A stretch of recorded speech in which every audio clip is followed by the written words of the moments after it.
Oh, fuck me. Also, I wanted to ask you too. I forgot. So when you're wiping your butt, you obviously go in with the toilet paper and you wipe, get everything clean. You go in for the final swipe with a wet wipe. Mm-hmm. Sometimes I use that technique. Yeah.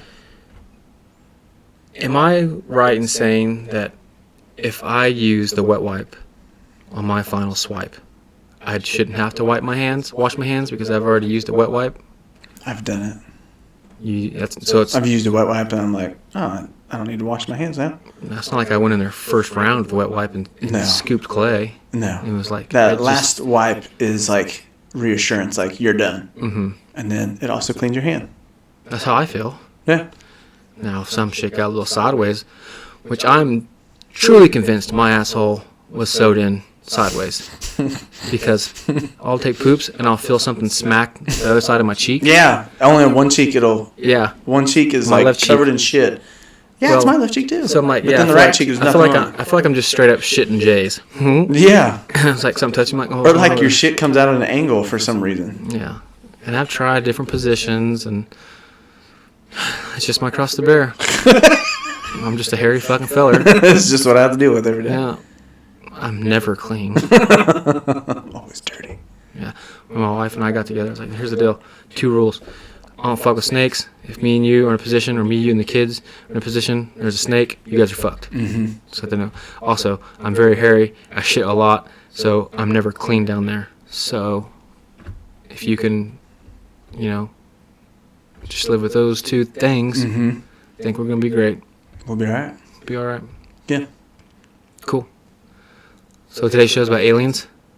You're recording that? Yeah. Oh.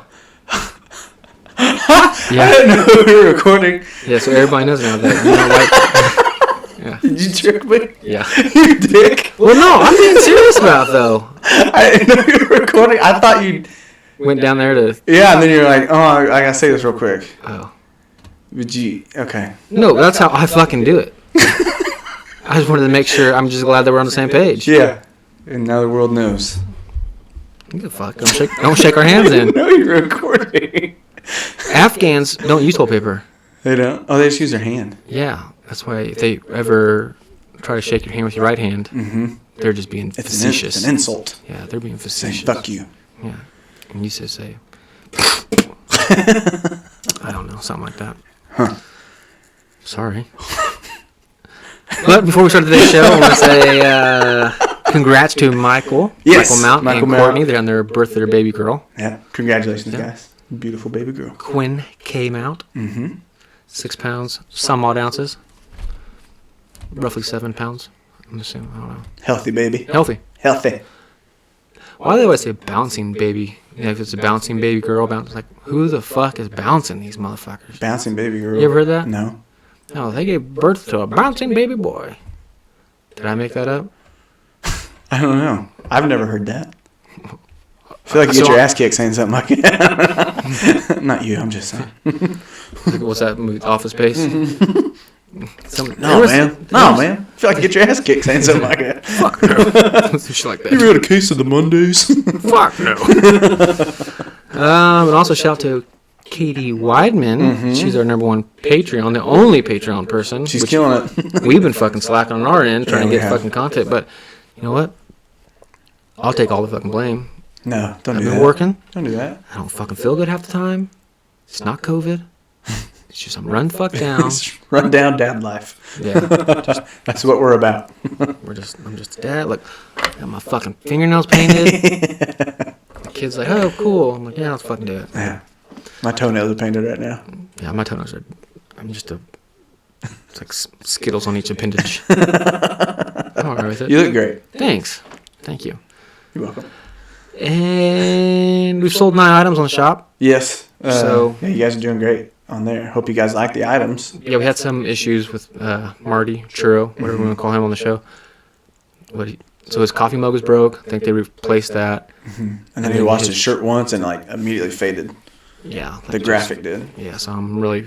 We have everything else from anybody else. And Clayton, or Clay, he sent us that picture of the fanny pack, rocking that motherfucker. Yeah, he looks great on it. And then he got the Sasquatch shirt too. Fuck yeah. That's badass. Yeah. So yeah, head over to our website, www.corndogandmrpickles.com. Mm-hmm. From there, you can go to Patreon. You can subscribe. You can also go down to the merch or the store, the shop, and find the array of different things we have on there right now. And you'll see all of our links for our social media. All of our social media. You can find all of our episodes there. You can also go to Apple Podcasts, leave us a review. You can leave us a review on the website itself. You can even leave us voice messages, which we encourage. Yep. Haven't had a new one yet.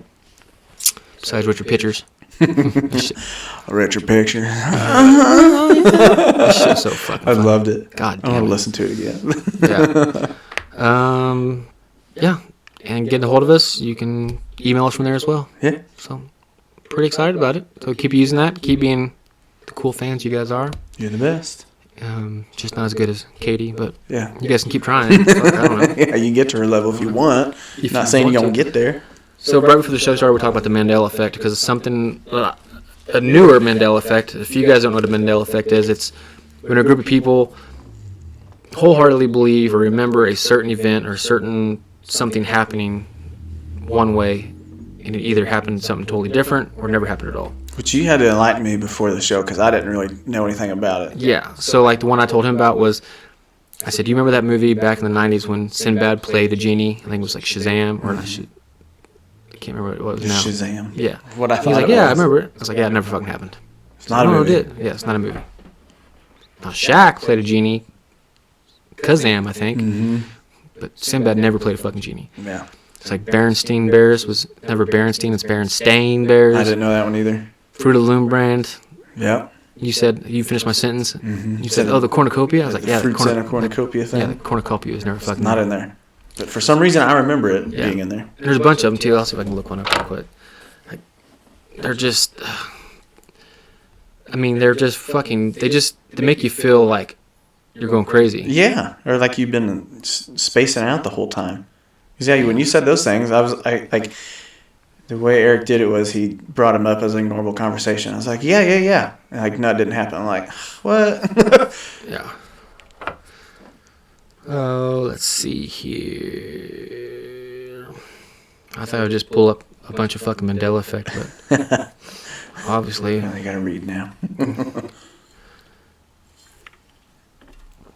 Like, can we just like a storybook, just like flip through some shit? But I guess not. This is a Mandela effect. Let's see here. Monopoly Man's monocle. It says, for decades, Rich Uncle Pennybags, or Mr. Monopoly, has been the de facto mascot for Monopoly, the Parker Brothers, now Hasbro, game that somehow made real estate exciting. Some insist Pennybags completes his top hat and business attire and symbol with a monocle, but that's not true. He never wore one.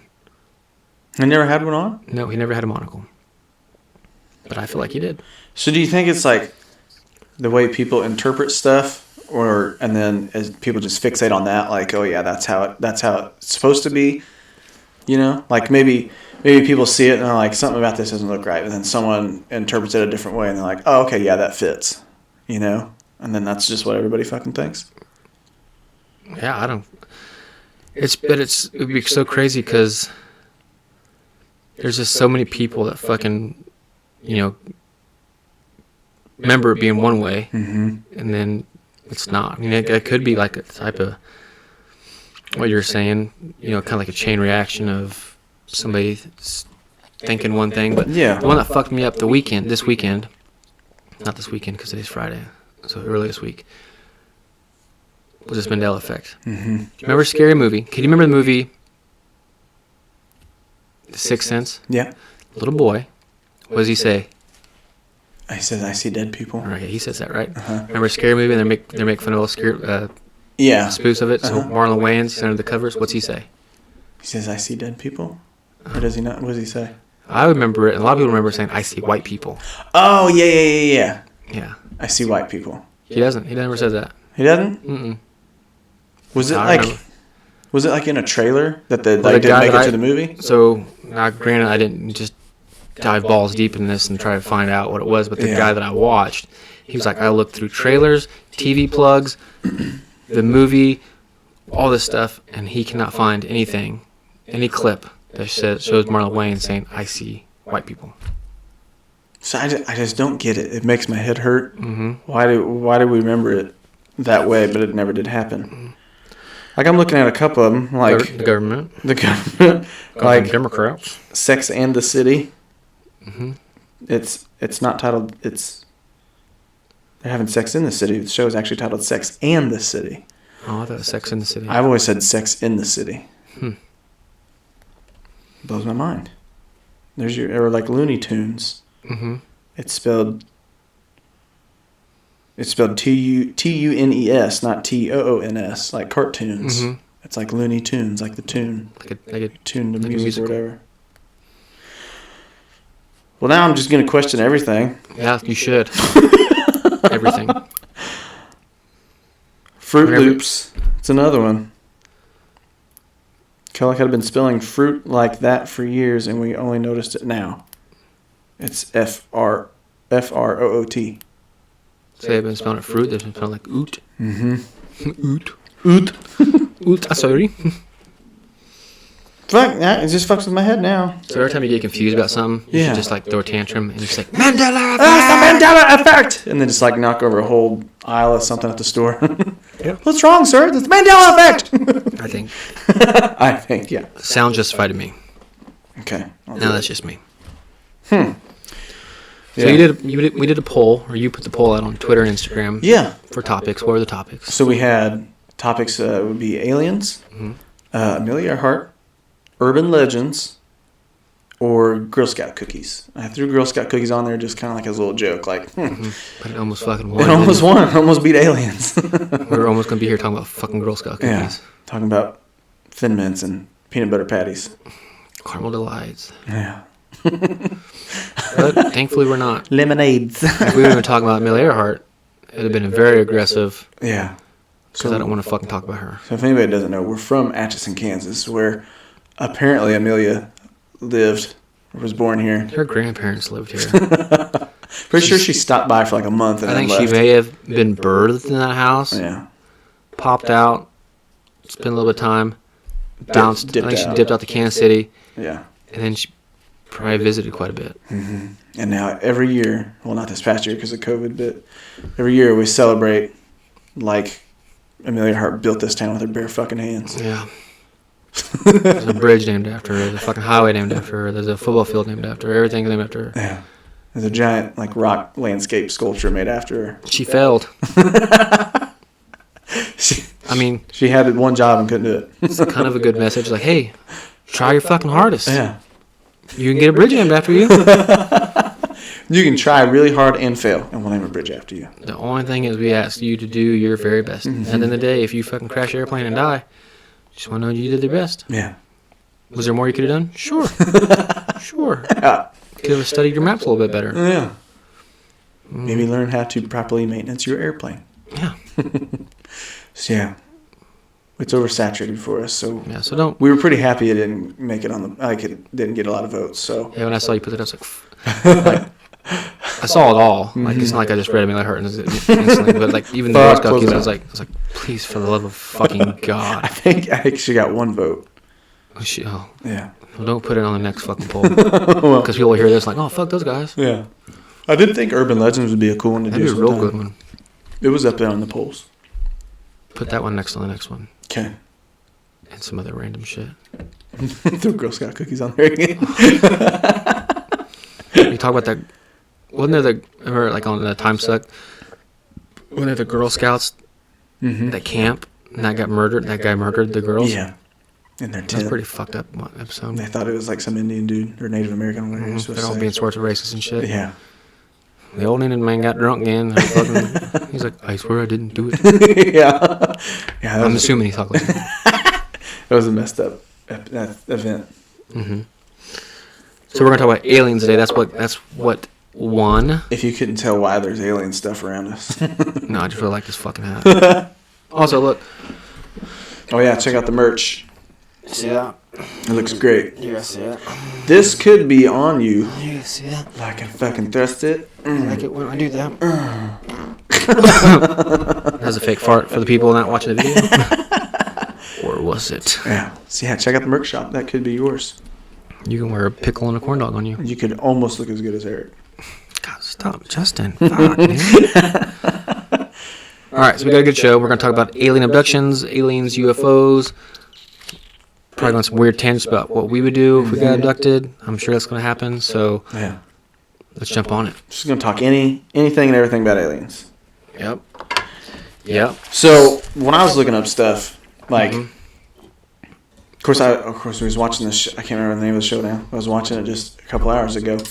It was basically like they would try to debunk certain stuff. You know, like airline pilot, sees some weird shit going on. Didn't know what it was. Reports it over, his intercom or whatever. Intercom. Radio, sorry. Can you imagine being a passenger?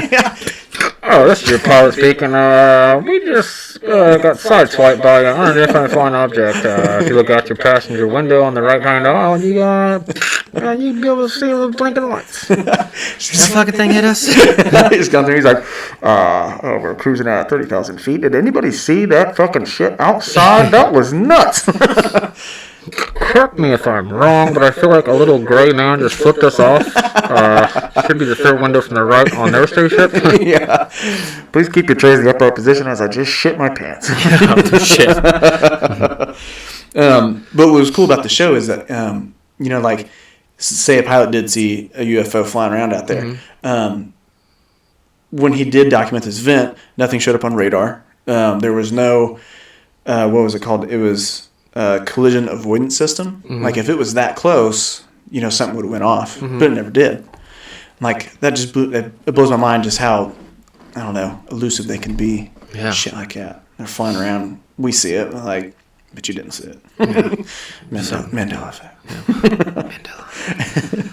Yeah. Like, fuck your radar and technology. Yeah. Ours is way better. Ours is way superior to yours. I don't know if you noticed or not, but you're using a device to generate thrust on everything about airplanes just left my fucking head. Well, I was going to rattle off some terms. Lift. Drag. Lift and drag. I don't know. Yeah. So basically, I was trying to create a scenario where the alien's like, yeah, fuck your thing. Like, look, I'm just zipping around in this goddamn Like he gets in the cockpit and he's like looking at all their controls. He's like, oh yeah, so you got the LX3000 switchboard? Yeah, that's a piece of shit. Yeah. We got way better shit on our shit. We literally have two buttons. Up and go. Yeah. You want to see us disappear? Watch. Can't see me, can you? Watch, I'll come back. Yeah. It's pretty neat. Yeah. Pretty neat. Yeah. Do you want it? Can't have it. This isn't new technology for us. We've had this for years. This is actually, if you think this is cool, this model's way dated. This is obsolete for us. Yeah. I'm not even supposed to be out here. We have new shit coming out tomorrow. Yeah. Yeah. So, fuck you guys. But no, like that was kind of one of the things I focused on was like airline pilots or military pilots that would see shit like that. But like military, like Air Force pilots, they would say like any UFO or unidentified craft they saw out there, it would make like outlandish maneuvers, something like they'd never see or have capabilities of doing. So you'd go like straight and wouldn't even stop and just like right angle that way. Like no slow down, not a turn. It was just like go in one direction and the next direction. It's just like or like they could be going like supersonic speed, can't keep up with it, and all of a sudden just stops. And they're just like everything they report and document. It's everything so far fetched, but like they're like I fucking saw it. It's right there. Like you can't change my mind. I was watching the show yesterday, and it kind of made me stop and think a little bit because everybody's, to see these or not everybody, but people that see these UFOs, they're looking at the spaceship, right? They're like, oh my God, UFO, whatever. The guy that I was watching last night, he was like, all these, it's just what I said, like these people are seeing these UFOs and they're saying, look at that, and they're wowing over the machine itself. And he goes, what they should be wowing are the occupants. There's people in those machines flying these, observing you, observing us. It's like everybody's focused on these UFOs. You think you're observing it. Yeah. They're watching you. Yeah, I'm sure their shit's all fucking calculated. Yeah. We're probably seeing them because they want to be seen. They don't give I'm sure they do some incognito missions, whatever, like, fuck it. Let's fly at night, turn the lights off. I'm on my third crop circle mission. I don't care if anybody sees me. I'm getting tired of this shit. I literally hate this job.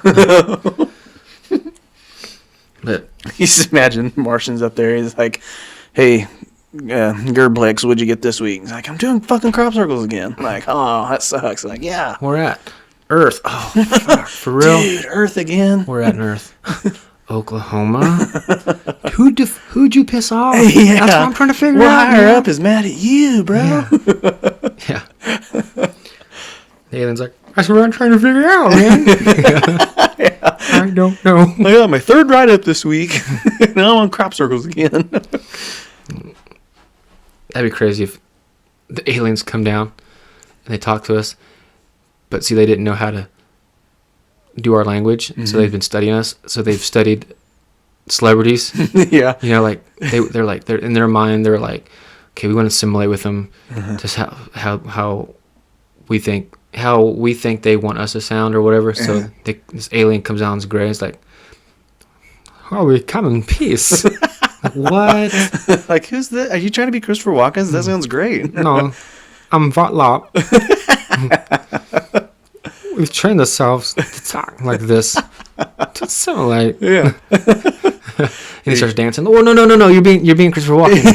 Yeah. No, I like to dance. This is a ceremonial move. Like, no. You watched every Christopher Walken movie. That's what you do. Busted. You got me. You get one that comes down. He's like, stands up there. He's like, no, I need to look for your supreme leader. I'm like, oh, you're trying, like, you're Barack Obama. Like, you're the leader of your alien race, right? He's like, no, I'm not. I'm actually the technician for this ship. I'm like, oh, fuck. Yeah. I don't.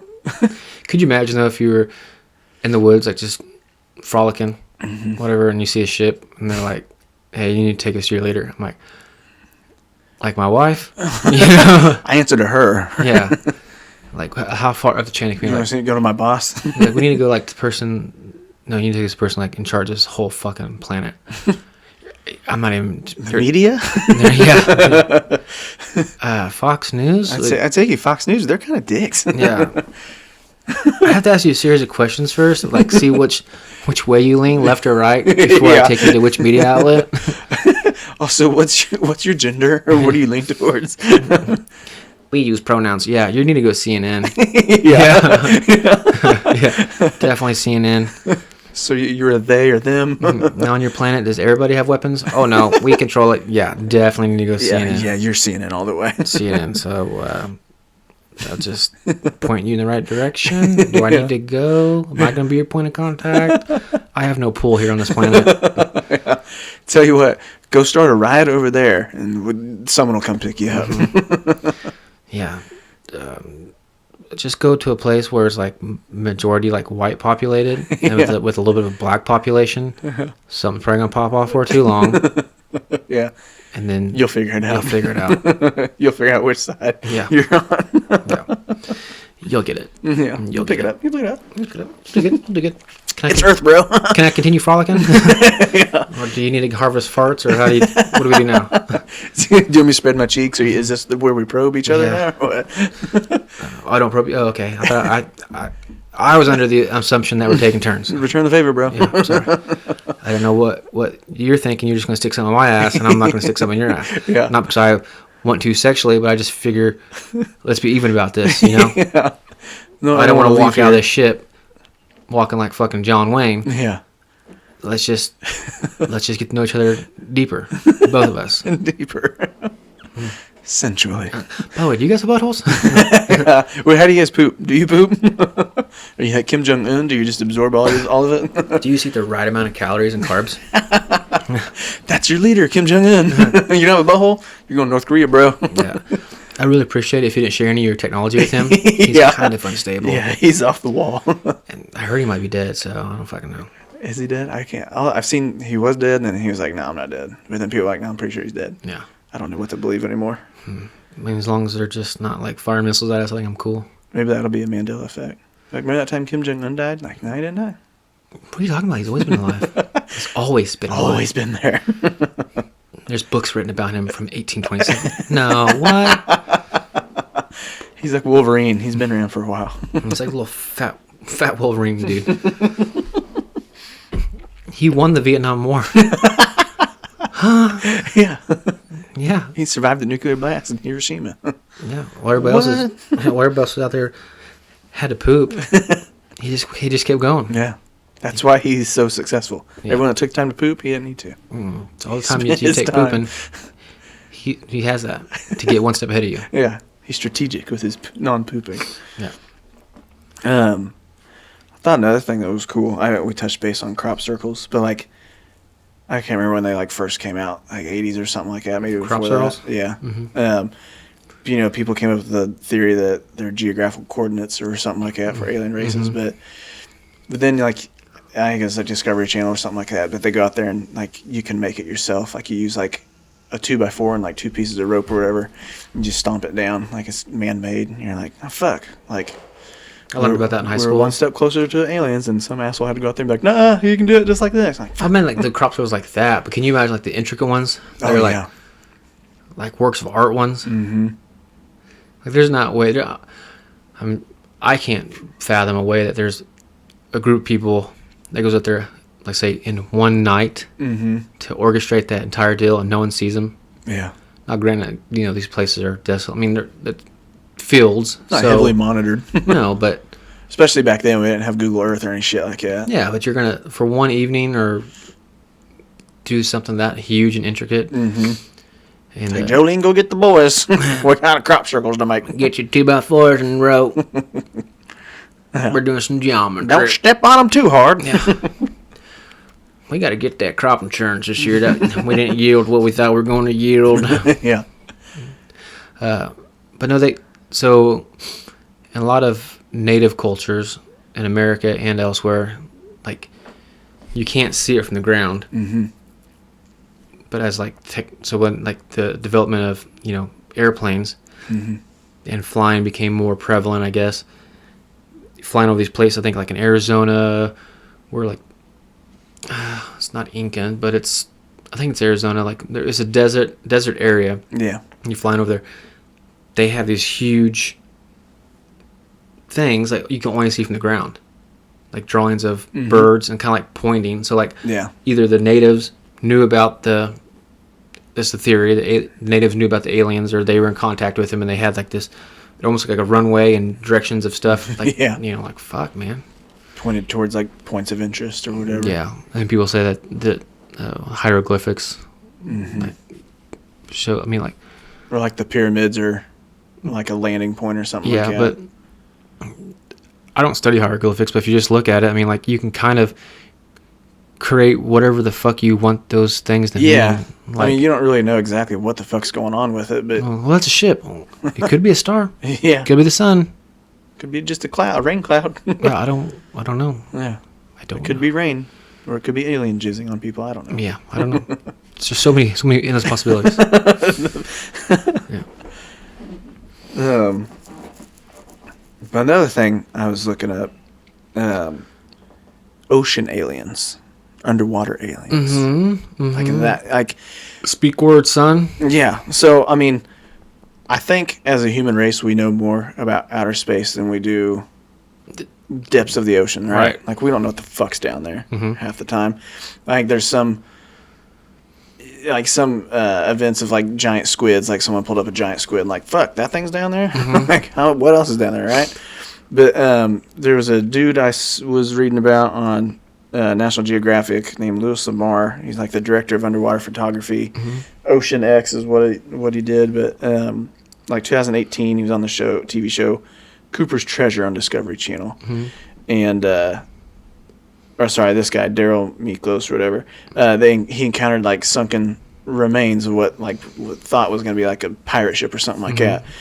But it was like an alien spaceship is all he could describe it. Like around the Bahamas, like Bermuda Triangle. Yeah. And like he described it as like something he's never seen anything before, and like just the shape of it, like the shipwreck material wasn't anything. It was too big to be like a pirate ship or some shit like that. It creeps me out thinking. Like that movie The Abyss, you ever seen that shit? Yeah. Like that. Well, I don't know if I ever told you this. So when I was deployed in Djibouti, Africa, around the Gulf of Aden, there was talk about people seeing, I'd never seen it, I did look whenever I was in the chance, that right in the Gulf of Aden, there would be like this glowing light from underneath the water. like a big light, and then the ship would come up and go out into this, shoot up in this air that the locals would talk about. The fuck? And they act like it was just, It's no big deal. no big deal. It's just, it comes and goes. It's like, fuck that. Yeah, so every time I was outside, like at night, I'd look that way, see if I see a fucking glowing light. Please don't come out. Well, there was one recently in Hawaii, I think it was just a couple months ago, but there were like multiple people recorded it. There's this giant blue light in the air, and then just dropped straight into the ocean, and no one knows what the fuck it was. That was just a couple months ago. Oh, shit. Yeah. Ugh. But I mean, that's one of the things too that, I mean, like UFO stories are becoming more prevalent nowadays, and especially like what Congress is supposed to release all the classified documents about UFOs and shit like that here soon. Well, like, there's so much, like, the main theory is like UFO or aliens and UFOs for outer space. They're another planet, galaxy, whatever. Then there's the ones that there's a race of them that lives in the ocean. Yeah. Then there's the one that they live underground. There's aliens that are from Earth or whatever that are underground aliens. And then, dude, I mean, it's just, it spirals. Like, it's just, who knows what the fuck they are. Who knows what the fuck's going on. Or where they're from. Then there's one that they think that aliens are actually humans from the future. So that's what we evolved to. Oh. And, they developed technology to, come back in time, or travel light years away and come back. Yeah, or the wrinkle in time, or the fabric of the dimensions and parallel universes, or whatever it is. Yeah. How, like, there's a theory that we know time as in, it's 6 o'clock now, it's whatever time as in that mechanism, but time is, so everything in time is happening at the exact same moment. Mm-hmm. And so, like, the one way that somebody explained it to me was, so for ghost example, so everybody thinks the main idea for ghost is a spirit of someone that passed on and their spirit still lingers or whatever. Mm-hmm. So let's say you're home alone and you hear a kid jumping on the bed. And you hear 2021, you hear a kid jump on the bed and you say, "Hey, knock it off." Well, meanwhile, in 1898, in the same spot of land or whatever, there's a kid jumping on the bed and he hears, "Hey, knock it off." So he thinks he heard a ghost tell him to knock it off. Yeah. You're fucking hearing some ghost. So it's all the time is one fabric, parallel dimensions. When we say the past is the past, but it's all happening right now. This is a mindfuck episode. Yeah. We started out with Mandela effect. Now we're aliens doing time, relativity. It hurts your head. Ghosts is just us in the past. Fuck. Yeah. So it was like the other night, our son went and had a sleepover at his cousin's house. And normally, like, he falls asleep in his room and he'll wake up and run to our room. And we can tell that because we hear the little, him running. So he wasn't in our house the other night, and I was sleeping in daughter's room with her. So my wife is in bed by herself. She wakes up thinking she hears him run into the room, and nothing. So maybe it was like future Liam was running to the room, or past Liam was running to the room. Just that energy.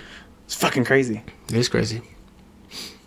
It's like hard to wrap your mind around that kind of shit, especially when you have one preconceived notion of how things are, and then something gets thrown in a loophole. Yeah. Just how, like, I'll just say atheism, because I was on TikTok, like Ricky Gervais. He's atheist. He's a British comedian, and people know him, and he's not outspoken about his belief, and he'll talk to it if you want to, but he's not like, I don't feel like he's shoving it down your fucking throat. Yeah, he doesn't push it. He's very, when you ever talk to like an atheist or even a religious person, it's like, well, that's because God said, Yeah. well, let's dig deeper on it, and they don't want to dig deeper on it. Or atheists like, I don't believe in God, there's no God. Well, why not? There's no God, but Ricky, that motherfucker, everything you want to say, he's not being a dick about it, he's just fucking, and it makes you think, like, Jesus Christ. Like, fuck. Maybe it wasn't God's will. Yeah. Like when we said, like, "Oh, you don't think there's a God?" And he's like, "No." It's like, so if you don't think there's a heaven or hell, what's stopping you? Why don't you go kill or rape, murder as many people as you want? He goes, "I do." He's like, "What do you mean you do?" He goes, "I do. I kill and rape as many people I want," which is none. I don't want to kill and rape anybody.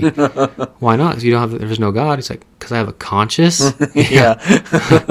And people are like, oh yeah, whatever and stuff. You probably shouldn't do that. He's like, well, why don't you just kill yourself then? If there's no afterlife, no end to it. Mm-hmm. He's like, well, let's say you're watching a movie. It's a good movie, comedy movie with Kevin Hart in it, and you're liking it. And what if I just came over and turned it off?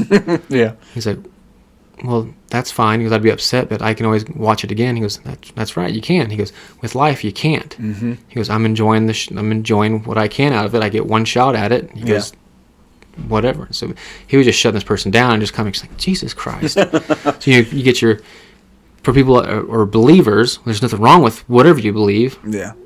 Then you throw a good argument or an argument that someone's making valid points to it, and it's like, Jesus. Just kind of like with the, even though we don't understand time and inner space, whatever, it's like, well, yeah. Fuck, we've been doing this ghost hunt stuff for a while and watching ghost stories, and it's just all one interconnected fabric and time fucking deal. Or like if, something gets knocked off the bookshelf or something like that, it's just like your past self trying to tell you, like, hey, I'm here. Yeah. Bam. Kind of like that movie. Interstellar? Yeah. Interstellar. It's Interstellar. Right. All right. Yeah. That's what that reminds me of. That's crazy. Yeah. That was a good movie, too. That's a badass movie. I love that movie. I love it so fucking good. Fucking love that movie. But, man, now my head hurts from all this thinking. I know. That's what I was saying. This is going to be a mind-bending episode, I didn't want to fucking think that hard. But no, I try not to fucking think. I think it is cool, though, like a good theory that, aliens are just, or what the human race has evolved to, and they're in the future just fucking doing all kinds of crazy shit, and like, hey, do you want to go check on Earth real quick and see what the fuck they're up to right now? Like, remember that time? Like, yeah, let's go check. Yeah. It's in our history log here. Yeah. Let's just hop on over, see what the fuck we're doing back there. Yeah. Like, you guys are, just letting you guys know you guys are fucking up. Yeah. Now we're good. Yeah, you're not doing well. Really, you're not. Yeah. You know why we're so pasty and our eyes are all black? Because we live underground now. Because you guys fucked this up. Where are you? Yeah, we had to leave this shithole planet because you guys fucked it up. And they're like, no, Elon Musk take us to Mars. No, he's not. No. He's not. He sends a car to space, and that's it. Yeah. He's an interesting dude. I'll give you guys that. Yeah. Well, we know of him. Yeah. We read some pamphlets. But we're pasty white and have really dark eyes because we live underground now. We are subterranean. Yeah. So, where are you? No, you guys from some other... No, no. Literally, we're not. Yeah. No. But what I was thinking of when we did the alien stuff was... So there's... I mean, you can get on the internet and find it. Like, before we got on here, we found all those headlines of... of alien abductions, UFO sightings, and so many documentaries and things like that. But I was trying to hit on some of the more well-known ones, I guess, a little bit. And I just wrote down a couple things. I'm not going to go on a big spiel about them because just kind of wanted to touch base since we're on the subject topic. So kind of like what we talked about before with the Pickmans here in town, with the Sally House. So in the early 90s, especially with Atchison being a huge Catholic community, hauntings and ghosts was taboo. I mean, like if you thought your house was haunted, I mean, like you were just like, oh, I'm going crazy, and you didn't tell anybody about it because everybody would think you're crazy, and they'd shun you and they wouldn't talk to you, especially like sit here in town. But they broke out of that stigma. They're like, dude, we need help. Something's going on in our fucking house. A lot of people think they're fake, whatever. But sightings came in town. Then after that, that's when paranormal shows really started picking up, and early 2000s, Ghost Hunters, Ghost Adventures, and now we got just an array of different fucking shows. Everybody started speaking. Like, this is happening. Oh, yeah, and everybody's coming out of the woodwork, So now, ghost stories is not looked down upon, or if your house is haunted, or whatever. I mean, it's an interesting topic, but... It intrigues people now, rather than trying to hide away from it. Right. And then, like, same thing back in the day, so I would say, like, there's... alien abduction UFO stories that goes way, way, way back. You know, Yeah. World War II has stories. Fighter pilots have their stories and stuff about encounters of spaceships that, you know, they can't explain. But the biggest one I remember was Betty and Barney Hill. You ever heard of them? I've read a little bit about it. Yeah. So it was like, it was in New Hampshire, 1961. And basically they're just driving around, or they went to Vermont that weekend. It was like a delayed honeymoon. They're coming home, driving home late. They see lights in the sky, and it seems to kind of be following them. Mm-hmm. And then eventually they lose 2 hours of their time. They're pulling into their house, up in their, you know, in their car, and they're like, they're both their watches have stopped. Her dress is torn. I think both of them switched seats, like where he was driving. So now they don't remember switching seats. They don't remember. We can't recall 2 hours of time. He has scuffs up on his shoes, and they're just like, they knew something happened, but they have no idea what the fuck happened. Mm-hmm. And like they blacked out. Yeah, like, okay, where do we go now? Like, do you call the cops? Like, oh, we made it home safe, but we don't know what the fuck happened. Yeah. And they ended up doing, was it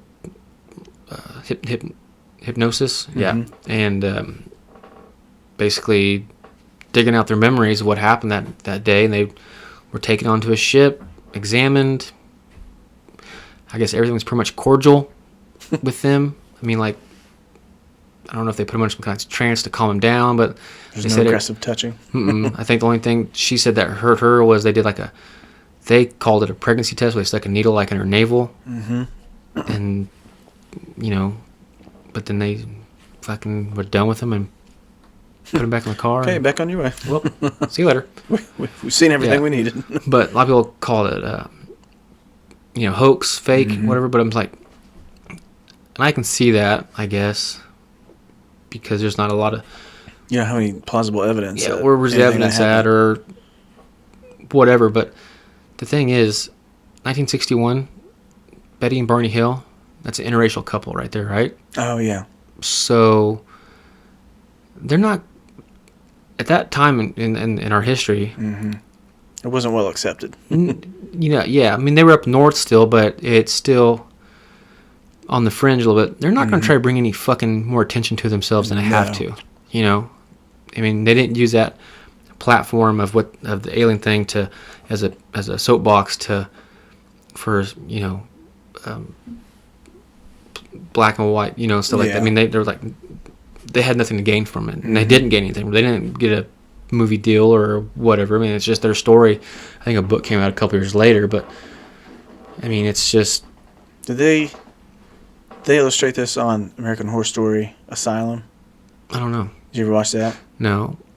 There's one of them. I stopped watching American Horror Story. So the first season of American Horror Story, fucking loved it. Yeah. Great. And then I can't remember the second one, but I tried to get into like middle of, like, there was the newest season of whatever it was. I think it's one where they're in a hotel. Yeah, that's a good one. Yeah, the one episode I was like Lady Gaga, and there was like some dude dressed like a unicorn fucking some other dude. Yeah. I was like, oh, okay, well, this is... We're getting up there. Yeah, I think Asylum season, they start the first episode off with that story. Mm-hmm. Yeah. Yeah, oh, okay. I do, yep. So, that's the biggest one that I remember I kind of want to touch base on. There's another one that a lot of people are indifferent about, and so one of the more well-known ones is Travis Walton. He was a forestry guy, and he was in Arizona in 1975, November 1975. So these guys working out in the forest doing preventative maintenance for forest fires or whatever the fuck they're doing. His story is there's a group of guys, I think 2 guys in the cab of the truck, you know, so one guy's driving, the other guy's in the bed of the truck. They're driving, they see this fucking spaceship in the woods. They're like, what the fuck's that? And they stop. Old Travis gets out, I guess, to confront the fucking spaceship. What are you doing here? Yeah. This is national park property. You ain't from around here, are you, boy? He says a fucking beam of light hit him in the chest, knocked him down, sucked him into the spaceship. He said he fought off some little people. And he said, like, humans showed up with helmets on and calmed him down, and then did some tests or put a mask over him. Then everything was, remember anything? Next thing he knows, it's 5 days later, and he's walking down a fucking highway. It's 5 days later? Mm-hmm. Fuck. And so everybody was like, he took like numerous polygraph tests. I think from the get-go, everybody was like, "You're full of shit. Mm-hmm. You're full of shit." And he's been on numerous, if anything that's UFO, they've interviewed him or whatever. And he's taken polygraph, and he's passed some, he's failed some, but the ones he's passed, like, he did some techniques where he held his breath, and I don't know if we can trust this. So it's kind of one of those. And he's never backed out of the story, and his story stays consistent. So I mean, it's kind of one of those: do you believe him? Do you don't believe him? Type deal. Someone comes up like, "Look, Travis, I've been drunk in Arizona before, okay? You get drunk, you go out, you party in the woods, you don't remember shit, and you wake up 5 days later walking down the highway, okay? Everybody's been there. That story ain't true." You ain't got to put aliens in the mix, man. Yeah. Shit. People going to start talking because you sound crazy. Listen, just tell them you got drunk. If you just took that same story you have there, took out the alien shit, no one's going to bat an eye, look down on you. Yeah. He's like, no, I got sucked up in the shit. Be like, no. Tell people you got sucked off. Yeah. In the woods. Yeah. People believe that more than you getting sucked up in shit. Yeah, you didn't get sucked up in no shit. Okay? Listen, I'm the sheriff. Yeah. I'm drunk right now. All right? You think I do this job sober? Yeah. You're fucking crazy, Travis. Fuck. It's Snowflake, Arizona. Where the fuck Snowflake, Arizona? Exactly. No one knows. I've been elected numerous times. Listen, I'm divorced 3 fucking times, okay, guy? You didn't get sucked up in no goddamn ship. You didn't fight no midgets in a fucking spaceship, all right? Now, tell you what happened. 2 counties over, they had their carnival. There is a case of a guy over there fighting in the fucking mirror house. Yeah. He's fighting all the carnies. Yeah.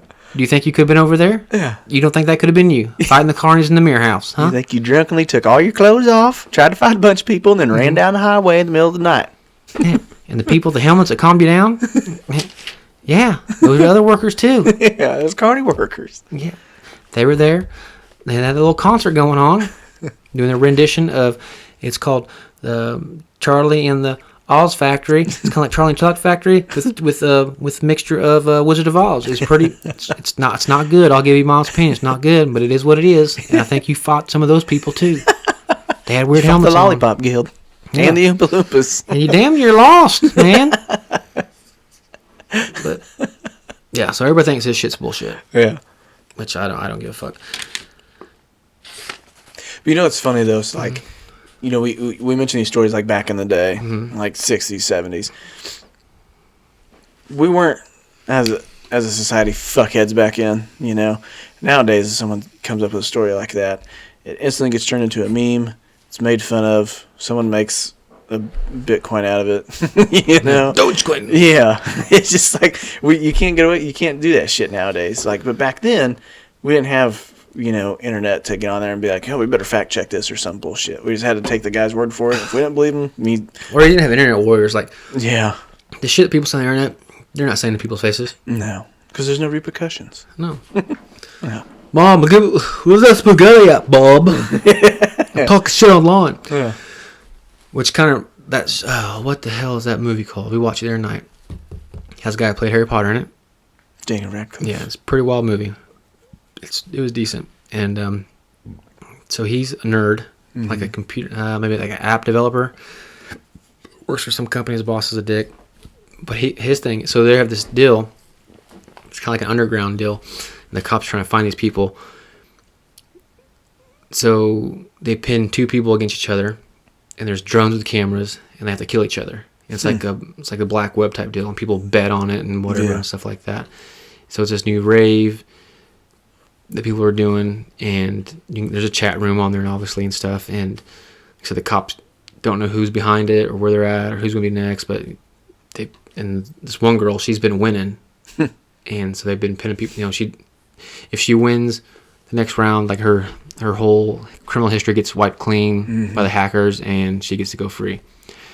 Well, he's on the chat room talking shit and blah blah blah and whatever. That's his de-stressor. When he gets home, he gets on the chat rooms and just talks shit, right? He's not good at it, but he's whatever. Yeah. Well, then those motherfuckers he was talking shit to were the people who ran the organization. Oops. And they came to his house, knocked him out, destroyed his computer. When he woke up, he had 2 guns bolted to his fucking hand. Oh. And he was the next contestant and had to fight that girl. Fucking A. Yeah, so he's just... all he had on him was like boxers, slippers, a t-shirt, and a robe. And he's just running around town all fucking crazy and shit, trying to run from this girl. He's like, I don't want to fight you. Yeah. all geeked out with guns. Yeah. That's fucking It's pretty crazy. crazy. I'll have to watch that. But this last one I'll say, because I think you might have touched base on this last one, or you're going to touch base on this last one. If you don't, then maybe if I remember, I'll bring it back up. Which I just heard about recently, and it happened in 1994. It's in Zimbabwe, Africa. Did you hear about this one? Mm-mm. So Joe Rogan talked about it a little bit on his, and then I've just heard bits and pieces about it. So in Zimbabwe, Africa, there was a school. When I first heard about it, I will say the picture in my head that I painted was very stereotypical. So I'm thinking a school in Africa, mud huts, little children that you see like on those, can you support a kid for 5 cents a day? Rice bowl thing. Yeah. Yep. Running around. And they all said that they saw an alien ship, encountered an alien. They communicated telepathically to them. Whatever. So in my mind, I'm thinking like, how culture are these people? Mm-hmm. Do they see something that would be normal to us that they considered out of the whatever? But then I looked it up, and it's a school. I don't know much about Zimbabwe or whatever, but it was a normal school, white, black, all ethnicities, children. They all spoke with a kind of English accent. Yeah. I don't know, whatever, but between ages of 8 and 12, they saw these ships. They're out in recess. Mm-hmm. And they called it, so the recess yard, and they call it the boundary line, which is the end of their property, basically, and then it kind of goes to hills and brush. And they saw a ship come up, land, and they all ran towards the property line. Mm-hmm. And one being was on top of the ship, kind of watching them. Another being approached them. It was a gray, like a typical gray being with black eyes. And it was in a skin-tight black suit. And they all, so 60 children, 63 to be exact, all encountered the same being and spoke with them telepathically, telling them that we are ruining Earth, our technology is ruining Earth, and to be careful, we need to save it. And then they all came back, ran to their school teacher, all of them had the same thing, and then parents got involved, like, what the fuck are my kids talking about? Yeah. And investigators kind of came down and separately, interviewed the kids and stuff, and each kid had the exact same basically verbatim. Said, well, they didn't talk to me, but I could hear it in my head. They're telling us this and that.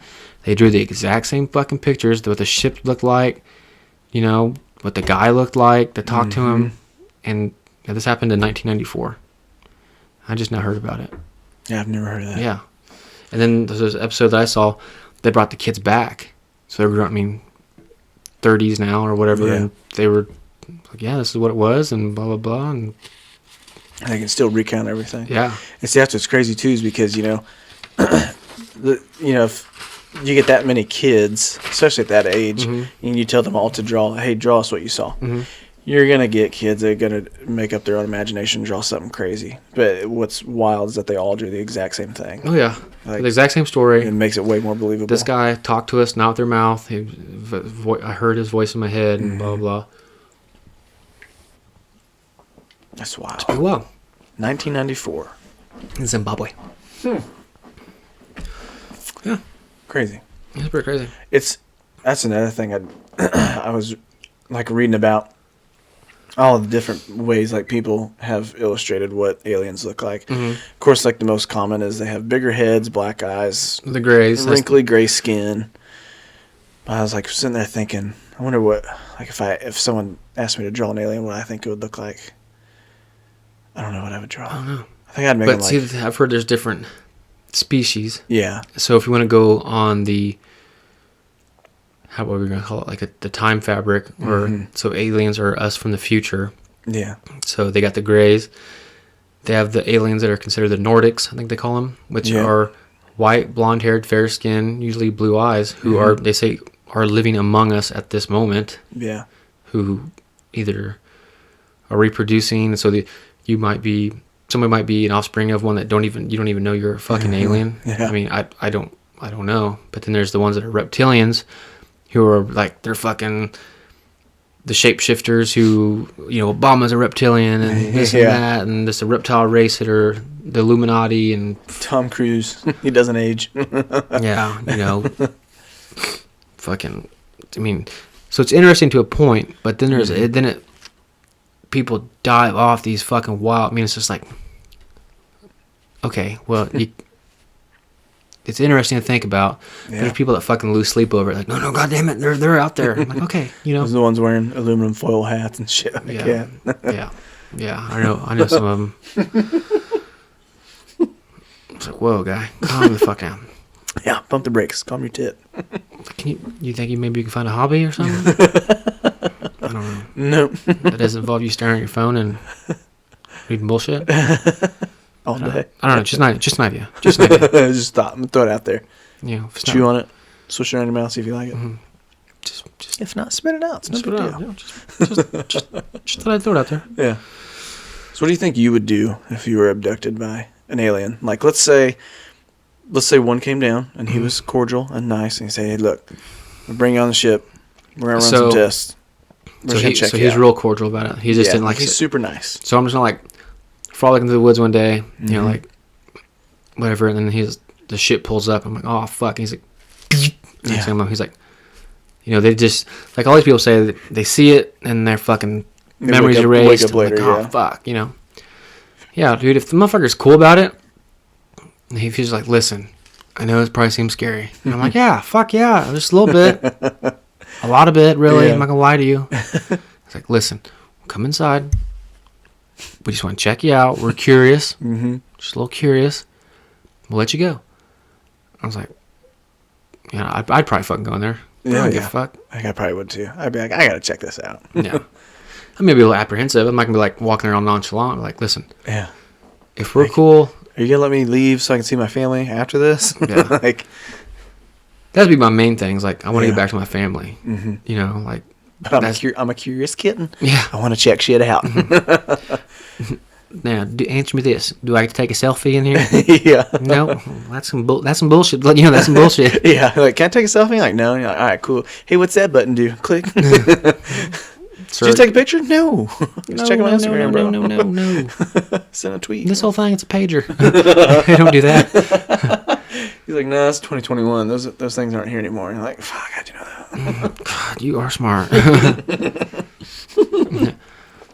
But no, I mean, like, definitely, like, back in the... So, like, before I was married and had kids...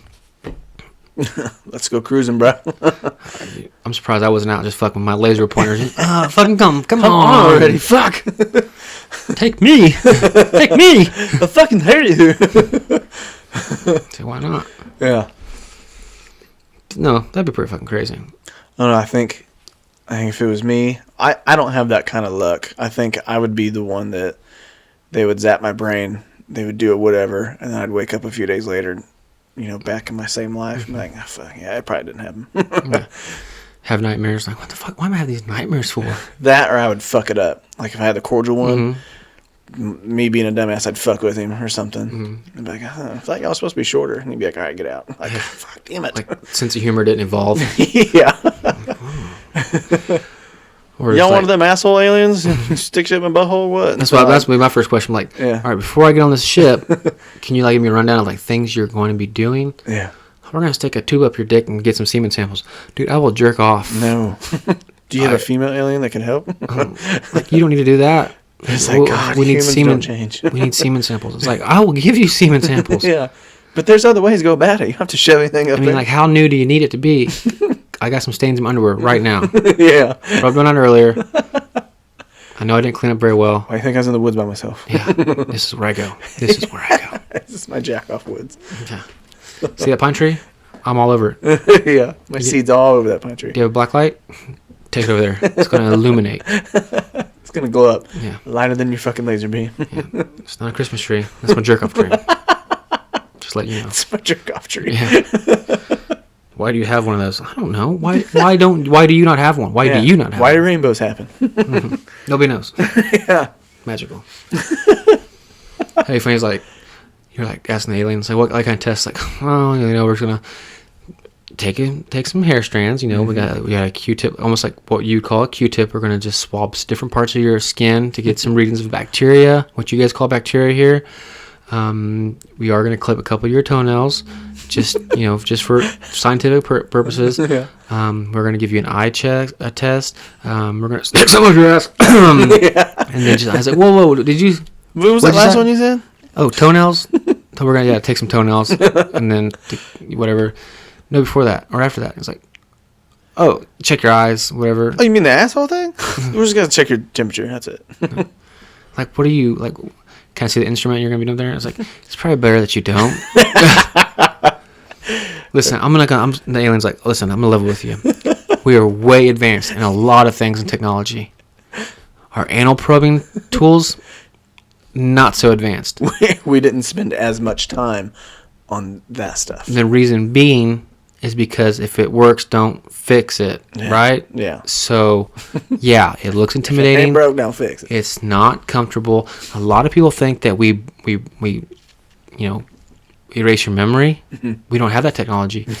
Basically, this thing in your ass is so uncomfortable and so painful. It puts your brain has a safety mechanism. We're just gonna fucking shuts itself down and it erases everything that happened. You're just gonna pass out. Yeah, and you're gonna be, walking down a highway later on. So we put you back where we found you. Yeah. Sometimes people just tend to fucking walk off, mumbling and crying. I'm walking down the highway naked. It's like, what exactly are you looking for in my ass? Yeah. So we're just food goes in, poop comes out. What else do you need? Do you need stool samples? Tell you what, give me 30 minutes. I'm gonna go Taco Bell. I'll come back. I will give you stool samples. Yeah. Fuck it, we can make this process go quicker. Just teleport me over there. Yeah. Teleport me right back. Yeah. Also, I'm gonna need to borrow some coins. Oh, by the way, what's the currency up there? What's the currency right now? Yeah. Dogecoin? Oh, for real? For real? Mm-hmm. Bye. Mm-hmm. Let me get on my Robinhood app real quick. Bye. Can you tell me approximately like when it's really going to take off? Yeah. Do you know like what year, maybe what month of the year? I mean, if it's like just 20, so I know. If it's 20 years from now, I'm still cool with it. I just know how I'm going to live my life for the past next 20 years before I just start. Can I just fuck off for a while? Yeah. Knowing I'm going to be okay later. Yeah. Because if you're going to tell me in like 20 years, Dogecoin is fucking taking the fuck off. Yeah. And I have a substantial amount of Dogecoin right now that's worth 3 cents. I'm going to tell you right now, I'm going to be a worthless human being for the next 20. I mean, I'm not going to be on purpose worthless. I'm not going to go, basically I'm just going to exist. Uh-huh. In 20 years, I'm going to ball. Yeah. Ball so hard, motherfuckers trying to find me. Yeah. Like you guys. Just like you guys did. And you guys found me jerking off of this tree. On this pine tree. We were looking for Sasquatch. Me too. Oh, what? Have you guys ever found him? Not yet. He's an elusive motherfucker. So you guys got these nifty spaceships zipping around all nimbly bimbly and from galaxy to galaxy, and you just can't find him? No. You can catch me jerking off on a pine tree, but you can't catch this 7 foot tall hairy motherfucker with a thigh slapper. Every time we see him, he's blurry. We have the same problem. Us too. Hashtag me too. Yeah. Oh, I bet he has a big old wiener. I mean, now that we think about it, we've had our discussions, I'm very disheartened to think that it's just this probably not glorious, uncircumcised dog dicky thing. Yeah. And I hate thinking that's what Bigfoot has. I think it's just going to be the worst possible dick we could ever think of. It's not going to be the one we want. So the day we find him, we're going to be like, that's it. That's the rig you're packing? Mm-hmm. Great. Go back. He's like, that's all you want? Yeah. You guys finally... That's all we've ever wanted. You guys have finally found me and that you don't want to take me in? No. No, we don't. Uh-huh. I'm embarrassed for you. I myself, Mr. Sasquatch, I'm not packing any heat down below. Yeah. You, sir. For shame. Yeah. God, I feel sorry. Go run along for aliens over there. Go play in the dandelions. Let me collect my thoughts. I need 10 minutes alone real quick. Can you just fuck off over there, please? I'm just going to let you know once I walk over here and you never see me again. Yeah, I'm fine with that. Yeah. I'm pretty upset that I fucking found you in the first place. This ship has sailed, Squatch. Just fucking go. So we're not friends? Fuck no, we're not friends. You have shattered all my fucking dreams. I'll add you on Instagram, but that's it. Don't try to message me. Don't send me stupid shit. There's a theory, too, that Bigfoots, because if we're going on time, so kind of that time deal, that Bigfoots are like Neanderthals or ghosts of like cavemen. Really? Huh. So think about that for a little bit. when people see Bigfoots, they're just fucking seeing woodland spirits of Neanderthals. Kind of makes sense. Kind of because if you think there's fucking, so if you just want to go on the general theory of ghosts, like we talked about, ghosts are spirits. So like, I guess caveman can't be fucking ghosts. I mean, why not? Yeah, and they fucking roam the woods, they right? can haunt a cave. I would yell down there and be like, "Yo!" Bang sticks against trees. Yeah, why not? I do like the you ever watch the episode of South Park? How like aliens are just like using Earth as like their TV show. You ever seen that episode? Like basically the characters from South Park, like Kenny and Stan. Is it the Jack-Offisaurs? Huh? Wasn't the Jack-Offisaurs? No, that's a different episode. They came the Dicker Jams. Yeah, those are the ones that like come back from the future or something like that. Oh.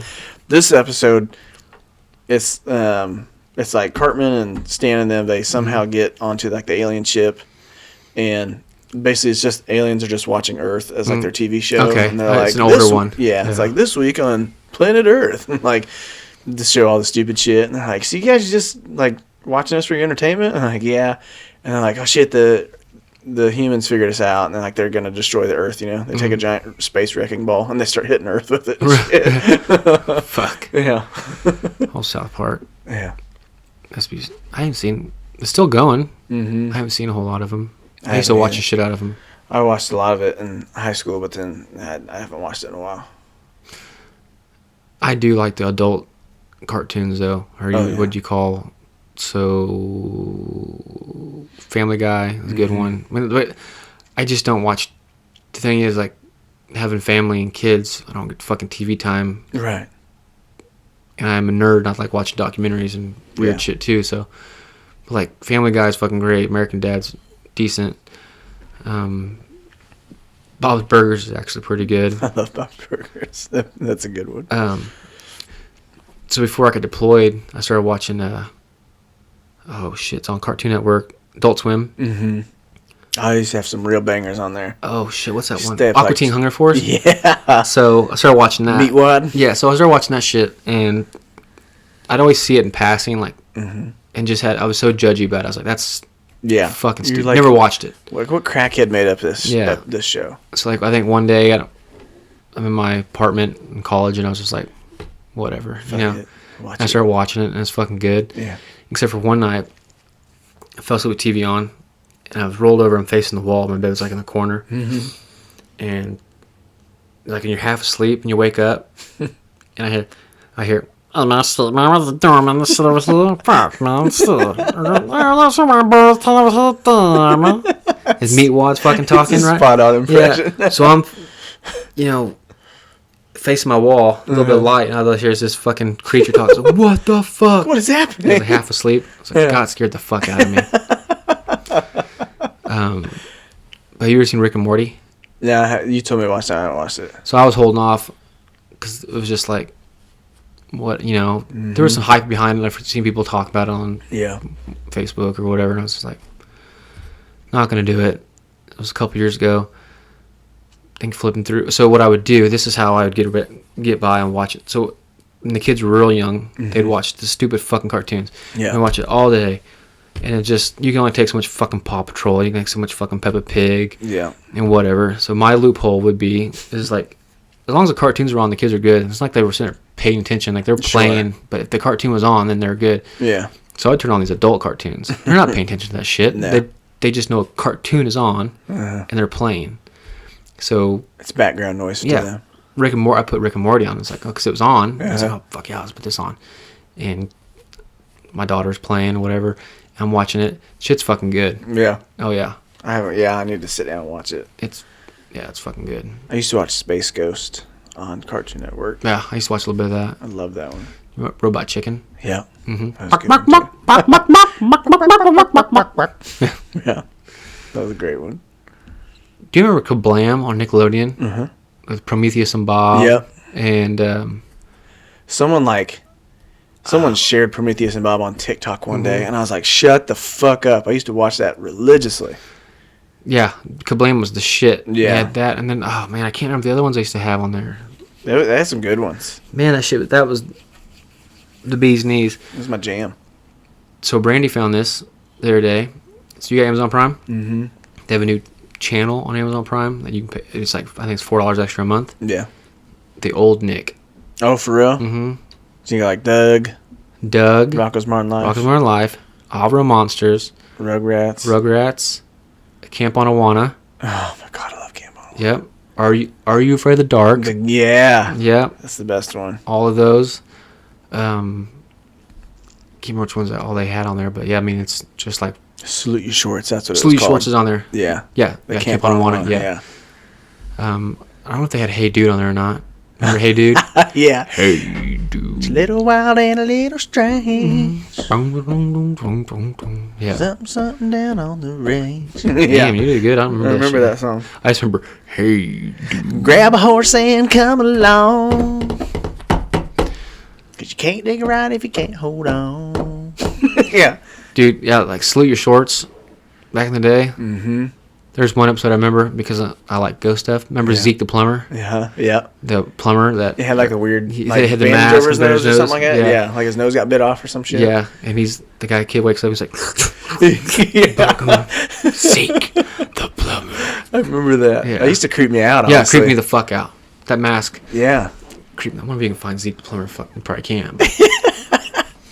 Do you think if you went as Zeke the plumber for Halloween, anybody would get it? Mm-hmm. He's just walking with the plunger and like... Hey, I'm Zeke. What? You know, Zeke the plumber. No, I'm Zeke. I'm Zeke. I don't know what that is. Come on, Zeke the plumber. Watch this. How about now? And if I look over my shoulder quickly. Oh, he's like some pervert rapist? Like, no, I'm Zeke the plumber. Zeke the plumber. Come on. How old are you? 34? Come on, you should know this. You should know what it is. You watch Nickelodeon? I'm Zeke. You have cable? Channel 36? Remember that? Yeah. That was a channel. It was. 36, I remember. So did I. That's why I said it. I fucking can't with you sometimes. Hi, you can. Okay.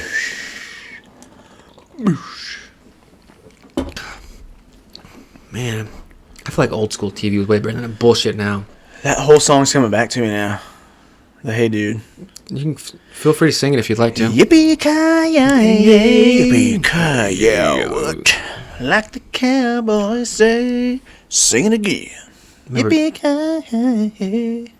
Remember Danny? He was the Indian, wasn't he? Yeah. Because I remember, this is just how stupid I am. So, I can't remember. Danny, one of the girls told Danny he had hat head. Mm-hmm. And he's like, I don't have hat head. Which is like the shape of the hat. It's on your, Yeah. And I was just like, what? Like, my mind was blown. I was like, he fucking does. Like, when I was like 6, and I was like, people can get hat head. Like, my mind, like, my little mind was blown. Like, Yeah. oh, fuck. If she wouldn't have said anything, I wouldn't have noticed, Danny. Like, I think you look fine, dude. There's an episode of Salute Your Shorts, like, the nerdy kid, I can't remember his name with the glasses. Sponge. Mm-hmm. He curses on one of the episodes. He says, like, it pissed me off or something like that. And I remember we were watching it. We were little, and all of us were like, we just cursed on Nickelodeon? Can they do that? Can they do that? They said pissed. What was the dickhead's name? The red-haired kid? Mm-hmm. God damn it. I can't remember now. Me either. I remember Donkey Lips and Sponge. Donkey Lips, Sponge. I can't remember the counselor's name. Oh, my. Ugh. Mm-hmm. I got IMDb it because I got to remember that dumbass kid's name. You remember the mail girl? The girl that delivered the mail? Oh, yeah. Yeah. Her name. She does a lot of voice for cartoons on Nickelodeon. Oh, she does voiceovers? Mm-hmm. You know, remember on All Real Monsters? Uh-huh. The she did the looking one? Yeah, she did the girl. Mm-hmm. The striped one. Sponge Harris. Bobby Budnick. Budnick. Donkey Lips. Ugh. Damn. It's all coming back. It's all coming back to me now. We could probably do an episode of Old School. It's over. Only time. Stigmata hand Yeah. job. Yeah. That was a good one. Dude, we cracked up so fucking bad on that. We would probably do a whole episode of Throwback. throwbacks. We could do a throwback episode. I'm down with it. We're talking about stigmata hand jobs again. Yeah, I've started making my kids watch Are You Afraid of the Darks? Really? Mm-hmm. And we've already been through all the Goosebumps on Netflix, Yeah. which I was so pumped about. They agreed on it. I was like, oh, fuck yeah, let's do this. Mm-hmm. Because I watched a lot of the Goosebumps when I was a kid. Yep. I used to read the books, but then like, I used to have almost all the books. yeah, but then the Are You Afraid of the Dark? 'Cause that was my shit. See, we put on the old school Goosebumps one day. Just kind of, we put it on just thinking like, oh, let's give ourselves a little nostalgia here. And then pretty soon we're like, oh my God, this is stupid. And we realize the kids are just like glued to it, like, oh. I was kind of the same way. Like, it wasn't as, obviously when I was a kid, I was all about it. Yeah. But if I can watch that, have the kids and I watch that, versus some of the stupid shit they want to watch now, I'll take it any fucking day. Oh yeah, all day. And I will say, so I remember reading the Goosebumps books. Reading the Goosebumps books are fucking great. Mm-hmm. And then watching the Goosebumps shows, decent. It is geared towards kids. But the Are You Afraid of the Dark ones, those ones are pretty fucking spooky. Yeah, they are scary as shit. I mean, especially, because the other day Lenny, she was fucking throwing the blankets over her head. Like, watch it. It ain't that bad. I mean, I guess it kind of is spooky. Yeah. Some of the monsters they have on that motherfucker. Yeah, it's scary shit. Yeah. You know what I loved about that show? Is that the ethical thing at the end when they put the fire out of sand? Mm-hmm. That was just cool. What did they say at the end? Oh, no, fuck. I can't I've been remember. watching. I can't fucking tell you now. But I know that I submit to you for the approval for the Men's Society the story of blah blah. And they throw the shit and make it Yeah. the ghastly grinner. It's our dough. No accident on the. Oh, no, mister, accident on the dough. What he says. Yeah. He does a couple. Is Are You Afraid of Dark on Prime? Yeah, if you're on that Nick thing. If you're that, fuck no, yeah, you said yeah. that. I'm a fucking idiot. But for some reason there's 9 seasons of it, and majority of the episodes are free. But then just like sporadically, there'll be like one you have to pay like $1 for. No, that's not bad. Yeah, but or whatever it is, I can't remember. But it's just like, and I'm trying to like look at the title and the clip, not the clip, but like the still shot they have, and like trying to remember like what it is. Like, fuck, is that? But years ago, before when Brandon and I were together and living on the cabin, we'd have my laptop out. And we were watching full episodes on YouTube. Yeah, just throwbacks. So yeah, you can find them on there. But yeah. And then have you seen the new Are You Afraid of the Dark movie that came out like last year? Is it good?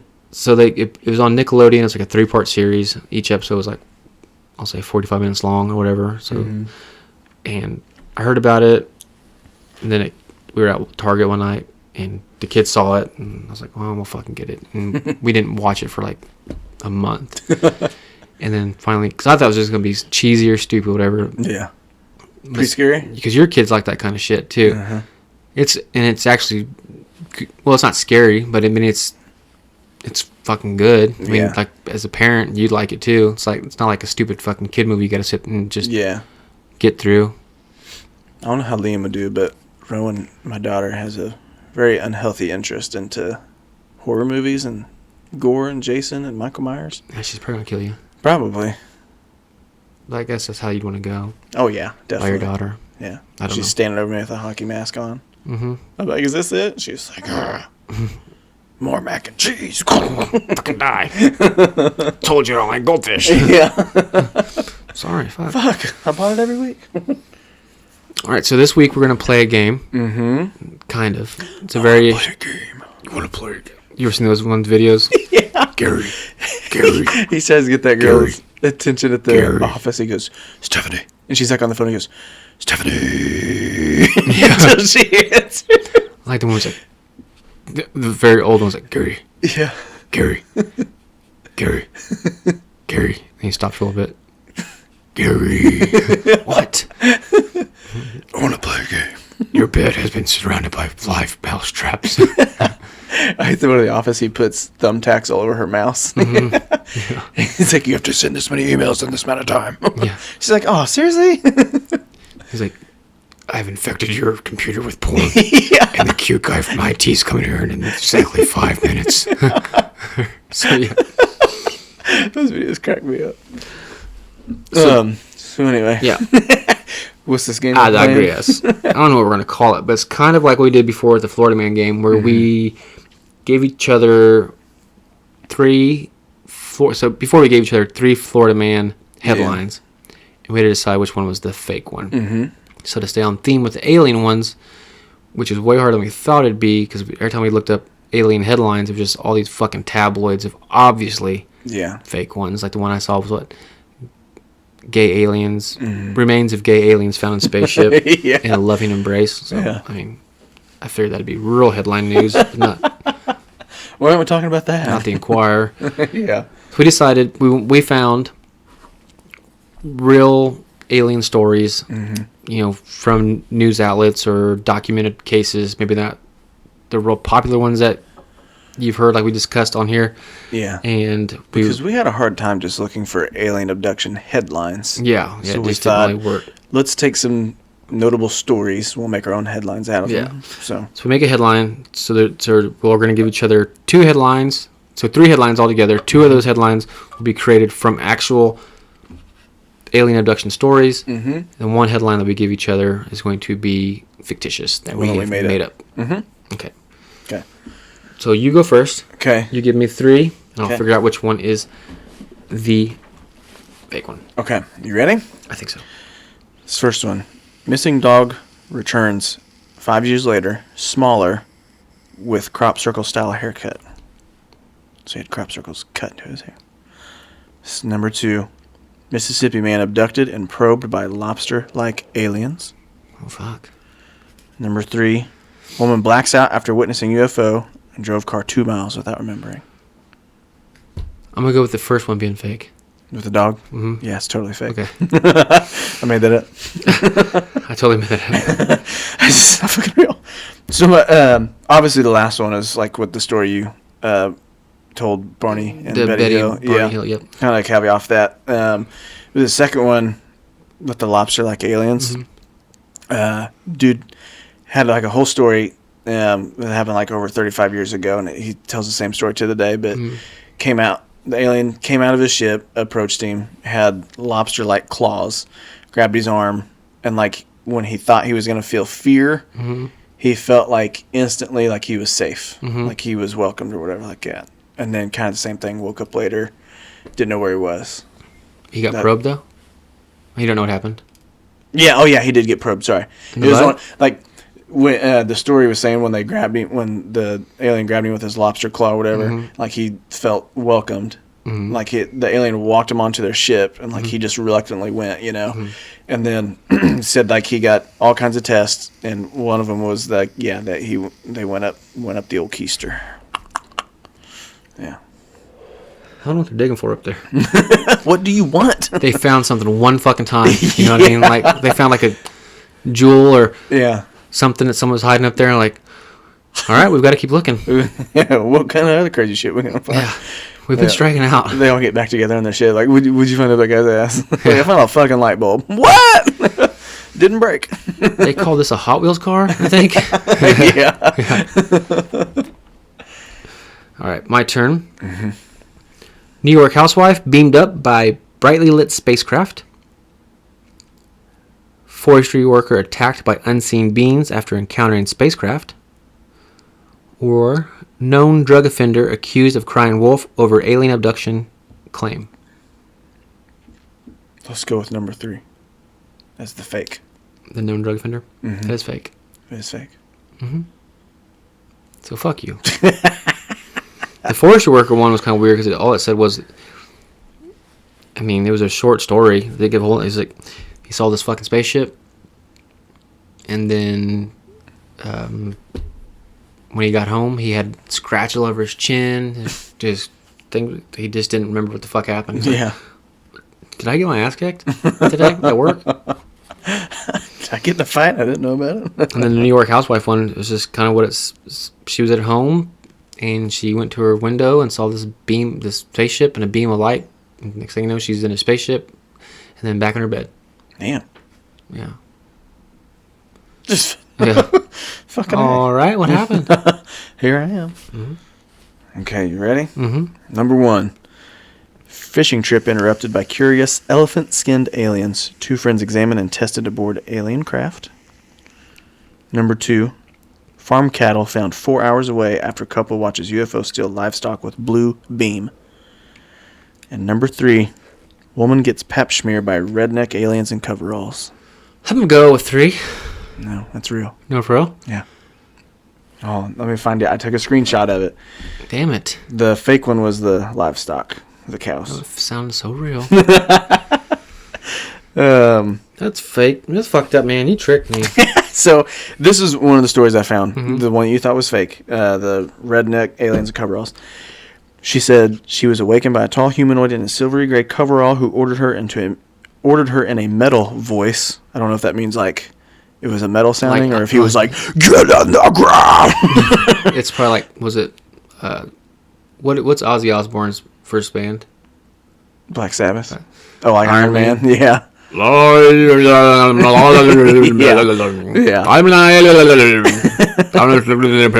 That sounds better than what I had. Get on the spacecraft. Take off your pants. I'm gonna shove your pussy. Yeah. I think that'd be cool getting abducted by a metalhead alien. As long as there's like strobe lights and lighting to go with it. Comes out with a Metallica Master Puppet shirt. If there's on. just a guy with like one speaker and like a microphone just like making his own beats. I'm like, whoa. Can you invest a little bit more time and energy to this? Yeah, you could have tricked us up a lot better. Fucking ET. Anyway, she goes on to say, the woman obliged reluctantly since she wore only a nightdress. However, she did not feel the winter cold in the courtyard. Over a transformer unit, she noticed a discoid apparatus and suddenly found herself in a round, brightly illuminated room, blah, blah, blah. Goes on to say, the alien had a blonde fringe under her hood and examined her brusquely with a needle and other instruments. The examinations included gynecological ones. And finally, the tall woman finished her painful manipulations. Yeah, she said these aliens were tall and female, wearing coveralls. Huh. Said finally, the tall woman finished her painful manipulations with Larissa's body and said abruptly, "We don't need her anymore." Yeah. Yeah, she goes on and said that they were in coveralls. They stole some clothes off someone's line. Yeah. Like, fuck, this'll do. Let's just They go grab showed that her girl. naked. You're like, one of them's like, you know what we forgot? Clothes. Clothes. God damn it. How do all of us forget that? I don't know. We do this all the time. What the fuck? You would think we'd learn. We've abducted 20 people and we forget clothes every fucking time. We have to blend in. Put it on the memo. Blend in. Can you get a sticky note? Yeah. On the door. All right. Here we go. Arizona man reveals alien abduction while undergoing hypnosis to stop smoking. Okay. Fishing trip turns into terrifying alien abduction. Okay. And men in black harass local man after he struck mysterious object with car. Number 1 is fake. Yeah, it's fucking fake. Gotcha. I gotta go pee now, okay? Okay. I tried real fucking hard to make it sound, and then you throw that fucking loophole about rednecks in there. Well, because they were in coveralls. Yeah, I know they were in coveralls. You said that. You did it on purpose. I know, he's meant to throw you off. It's part of the game. I wanted to win. I'll let you have it. Okay, thanks. Yeah, you're welcome. So we're taking a break? Yeah, I have to pee. Okay, break time. I won that game, by the way. I think I can pause this. You can pause it? I think. Fuck, I don't know. Okay, pause. Please stop yelling. I'll just slowly get out of the camera. I think I can. There's a pause button.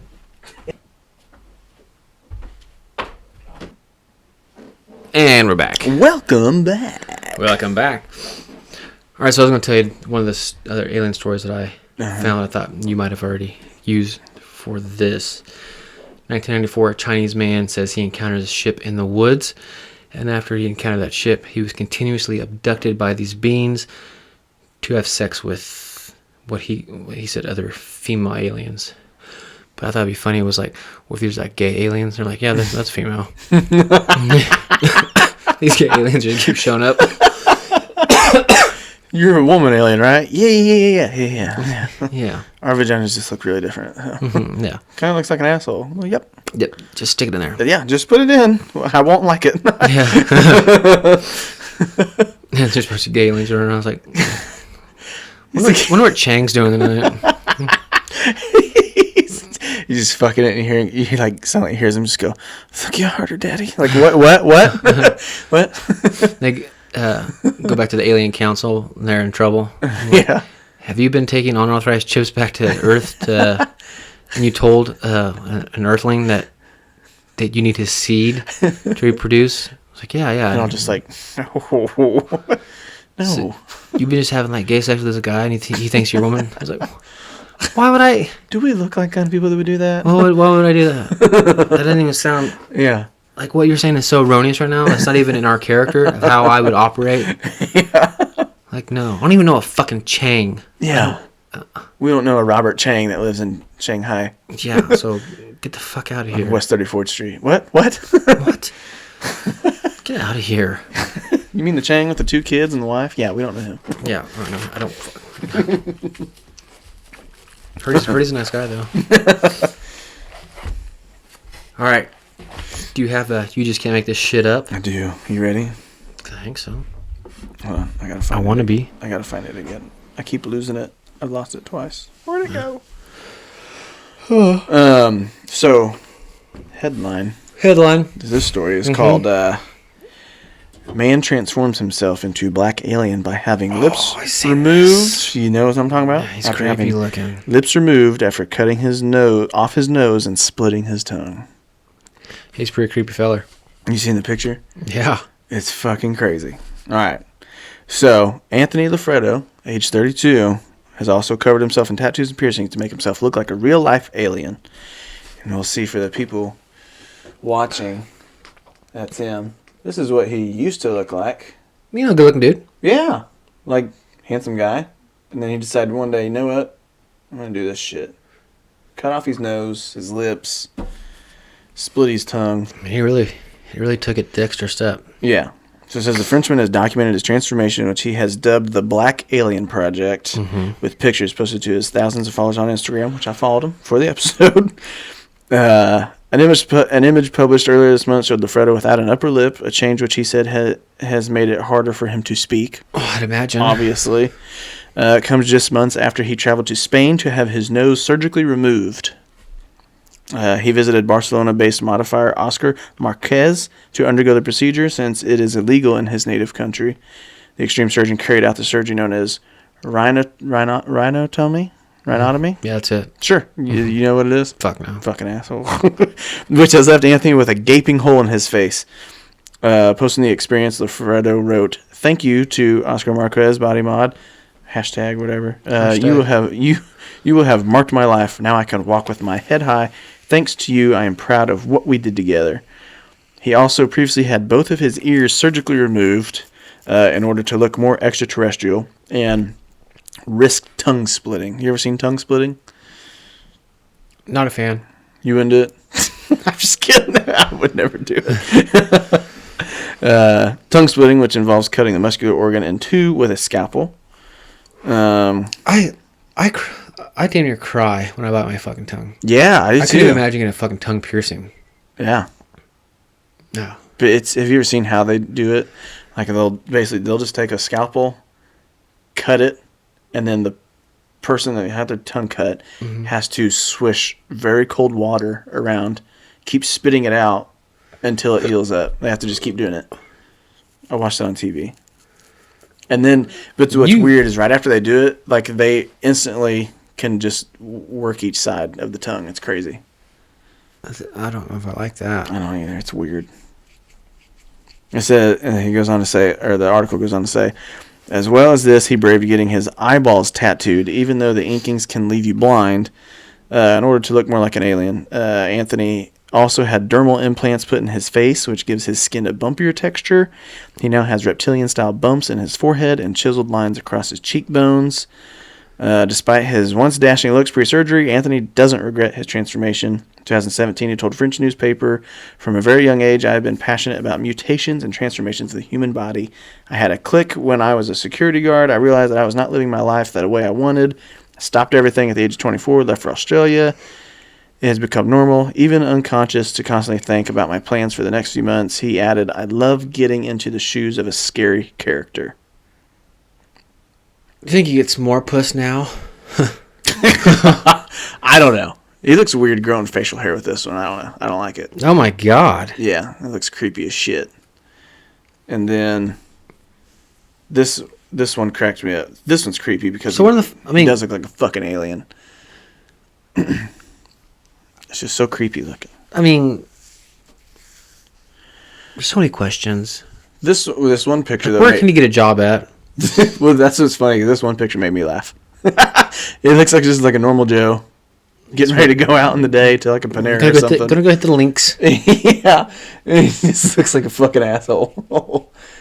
So, I mean, I know that there's some people out there that like to do, like dermal piercings. Like, hell, there's some people that will do, like, makes it look like you have devil horns and shit. But, man, this guy just went full, the whole 9 yards. Like, he looks like an extraterrestrial. There's be something else going on with him. Like, if you start doing shit like that, I'm like, no. Do you want to talk? Clearly, they have body issues. Body image issues. I'm like, listen, man, I love you.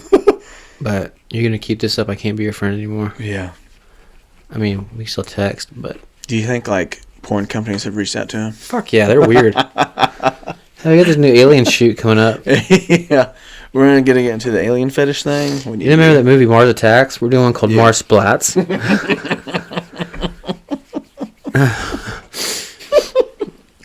Mars Splats. Splooge. So, yeah, that is our... You just can't make this shit up. Golly, that's a bad one, though. I mean, that's just like... I could never... Cause I've seen... Cause that's pretty extreme, but I've seen those other guys like... Oh... There's one guy, he's like... His face... I want to say he's like... He has tattoos like puzzle pieces, but it's all blue. Or he's blue, and he has the dermal things, and he's tongue split, too. Yeah. But he's like a carnival guy, because he swallows swords. Yeah. I mean, that's the most... Like, I get that. Like, you have, like, an act to keep up if you're in a carnival or something. Like, you do, like, a Vegas show or something like that. I kind of can understand that, I guess, but... Like, this guy's just doing it just because. It's just... I mean, like, the only body... My alarm goes off every... Oh, is it time? No, it just goes off. I haven't really figured out how to turn it off. Like, it goes off every night at midnight, and I'm too tired to fucking try to figure out why it's even on. And I always forget about it in a day until midnight every night. It's like Groundhog's Day for you. Yeah. Oh, fuck. Every night midnight it goes off, wakes me up, turn it off. And I'm too tired to... You've conditioned yourself. Yeah, to go to a lighted area. Wake up at 11:59. I need to... Like, I could get up, go to an illuminated area, figure out why the fucking alarm's set, deactivate it, and go about my life. But you know what? For the past month, I've just been waking up at midnight, turning it off. It really sucks. One night, my hand fell asleep. I fell asleep, Yeah. And I couldn't do it. I was like, why?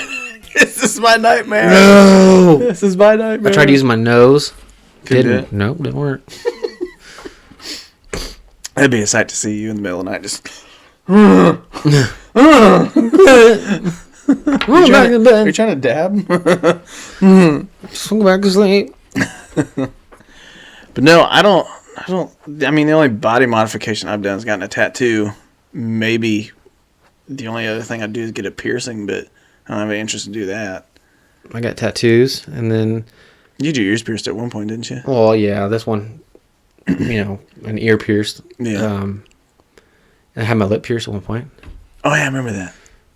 That was the craziest... You said it kept irritating your teeth or whatever? It was the stupidest fucking story ever. It was like me and two other guys in college, not that community college. So I lived on campus. They had a house that they lived with another buddy, Brad Holder. He wasn't one of the guys that was... There's his two roommates. And we're day drinking, like normal, and watching MTV when it had music videos still going on. And I think Blink-182 came on, and one guy had his lip pierced. Yeah. And I was like, man, if I had that fucker pierced, I would squirt water out of that son of a bitch. That was my thinking, right? And then so got on the conversation that one guy had one nipple pierced already. He wants the other nipple pierced, and one guy was saying like his eyebrow pierced. So then next thing you know, we're going to St. Joe. I get my lip pierced. Did you go to Claire's Boutique? No, whatever the fuck they gave me. So it's like a flat part on the back. It's flat. And this part's a ball that just screws on. Yeah. And then, so that flat part always get snagged on my tooth. Ugh. And just pull, and it would just, it didn't hurt my teeth, but just, so when it gets snagged on there, it pulls, so just pull that back in, and I was just kind of like, take it back a little bit. But on this tooth right here, you see how I was permanently wore down? Yeah. So it wore that gum down right there. And then I got to the point, where I could take it out like in the evening or whenever. I could piss me off, I'd take it off. Mm-hmm. So then one morning I'm in Highland and I'm going to go put it back in. I'm at the sink and I'm like, and I fucking drop it down the drain. I was like, whatever. Well, I'm not rushing to St. Joe to get a new stud. And then, so that was into that one. And then for whatever fucking reason, and at K-State, I went and got it done again. I think same thing fucking happened again. It kept fucking snagging, or it wasn't positioned right or something, but it was even worse. And I was like, yeah, we're over this. I don't know why I think I need this. Do you think those same behavioral issues has turned into with your watch now? Why do I keep doing this? I'm the only person I know that wears a watch anyways. Like, oh, is that an iWatch? Like, no, it's a Casio. It's $12 at Walmart. Why do you have that? I was like, it tells my time. I don't fucking know. What else does it do? It illuminates at night so I can read the numbers. It glows in the dark. There's a button on the side that lights up. Does that tell your heart rate? No. I can tell when my heart's elevated. Does it tell you how many steps you've taken today? No, I don't give a fuck. No, I'm not a step counter like an asshole. I've taken 1,500 steps a day and I've only consumed 600 calories. I'm on the right track. Cool. You're still a fat piece of shit. That's neat, Brian. Way to make some self-goals. Yeah. Stupid fucks. How much did that watch cost? It was only $250. Yeah, that's it. It's a good deal. I got it on sale. Tried it. Gosh darn it, I got the scratch. Yeah, my Casio was $12. I don't give a fuck. If it fucks up, I go get a new one. Yeah. See, I think owning a smartwatch would be cool, but I would be the dumbass. I'd get in the shower, jump in a fucking pool, and be like, oh, yeah. So I had a Fitbit one time. $300 fucking watch I'm wearing. And because Brandy got one. She's like, you want one? I was like, not really. Mm-hmm. She's like, you don't want one? I was like, and it wasn't like the real, it was way more money that I wanted to spend on a fucking watch. Well, yeah. But I mean, it wasn't like outrageous like some of the people, like the iWatches or whatever, the Garmin watches and shit. I see people have one. I was like, and she got like some kind of deal. I was like, sure, if you'd feel better about me, yeah, I'll have one. And I was kind of, I was like, oh, I can step. Well, that's when I was working at Armed Forces Insurance, which I didn't. I sat at a fucking desk all day and just sat there and got fat, and it was majority of women that worked there, and they bring food in all the fucking time, and I have no self control, and they cooked really good shit. Potluck Tuesday and Wednesday and Thursday and Friday. Hope you brought your appetite. I did. Yeah, I did. Every day. I did, Susan. Thank you. So, you goddamn cow. Yeah. So I was like, well, maybe I do need to keep track of my fucking steps. Little annoying little bastard to vibrate. You haven't got up in 15 minutes. Like, yeah, I'm not. Get up and walk around. I know. I'm not fucking allowed to. I can't leave my desk. I've already got a warning. I've already had a verbal. Yeah. I've already had a fucking verbal. Well, are you ready for some deal pickles? No. Yeah. Okay, we're gonna move on to a boo sheet. I'm just kidding. All right. So we're gonna come out strong. Come out swinging. Okay. This is on Craigslist. Mm-hmm. It's titled "Gently Squirted on Couch." Okay. $50 in Columbus, Nebraska. I don't say it might be Tommy Bunnels. The description says, "Still soft, doesn't smell anymore. Only squirted on, no skeet." And there's a picture. How can you guarantee that? Picture of the couch with all the stains on it. Didn't even try to. You can clean that up. I know. imagine. Like they clearly. That's a microfiber fucking Ashley furniture goddamn couch. They make like special wipes for that. For fabric. squirting? Oh, okay. We're gonna get some skeet wipes real quick. Almost out. Hey, before we commence any further, I'd like to lay a skeet pad down on this microfiber material. That's an Ashley Furniture mark there. Can't ruin that. I don't know if you noticed or not. These skeet marks and that squirt pus don't come out that good. I gotta dab it with a washcloth if I run out of them skeet wipes. I got this Resolve. It's meant for pets. There's wonders on dog piss, but last time you was over here, shit, I scrubbed forever. I actually, I'm gonna be honest with you, I just flipped the cushion. Got tired of seeing all that Gina juice, you know what I'm saying? Hey, don't be ashamed. No. You're doing. So this next one, title is Door Ram, $40 out of Hamilton, New Jersey. Description says, I have a door ram that was left at my house this afternoon by the Atlantic County SWAT team, trying to make $40 off of it to help replace my door. He's got a picture of the door ram. Yeah. Someone's getting their ass chewed for leaving that fucking door. You're right. They see it on there, they're like, God damn it, Carl, for the third time. I was about to say Carl, too. That's for real? Weird. Mandela effect. Hey, Carl. It says here you checked out a door ram earlier at 10:05 a.m. But it appears you haven't turned it in. Oh, yeah, I gave it to Steve. Steve got that door ram? I thought you had it. Oh, Steve, remember I said grab the door ram. Oh, I thought you said grab the door jam. I grabbed the door jam. Why the fuck would I need the door jam, Steve? Carl, I don't fucking know. You're the sergeant. I'm the corporal. What the fuck? I take orders from you. Shit. I like that these became Boston police officers. It's New Hampshire, isn't it? Yeah, New Jersey. Did I say New Hampshire? New Jersey. Okay, you know what? The Jersey cops. New Jersey. You're from Jersey. Was I doing not a Jersey accent? No, you did pretty good, honestly. Oh. It's all the same shit up there, isn't it? Yeah, it's all Northeast. They intertwine and fuck each other's cousins. I don't know. Dude, there's a show at work. So there's a guy at the fire department there's a guy at the fire department. He watches a show. It's like on HGTV, which I usually enjoy those remodel shows for whatever fucking reason. You get sucked in, honestly. You do. And it's called like Redoing Maine or something about Maine. And it's essentially, obviously in Maine. I think it's Maine. Yeah. But anyhow, it's primarily like lake, like what do you call them? Weekend cabins, seasonal cabins, or they're not primary homes or whatever that these guys are going in there fucking doing. But it's like a brother, sister, and then the sister's husband, and they have like maybe one or two guys that are normal in the show.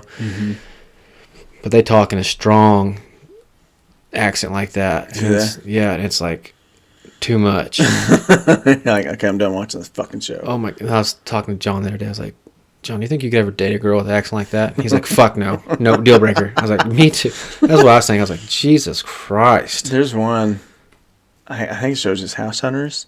But the girl that, like the real estate agent that shows all the houses to people, I think she's Canadian. But you don't realize it until every time she says the word house, she says house. She's like, okay, we're going to take you over to this other house. Like, first time I watched it, I was like, the fuck, does she mean a lot of those shows are fucking Canadian. Yeah. A lot of those shows are. It's like the 28-year-old married couple, like newlywed married couple that they're both part-time substitute teachers, and they make their budget is $2 million. Yeah. He crushes cans for a living. Yeah.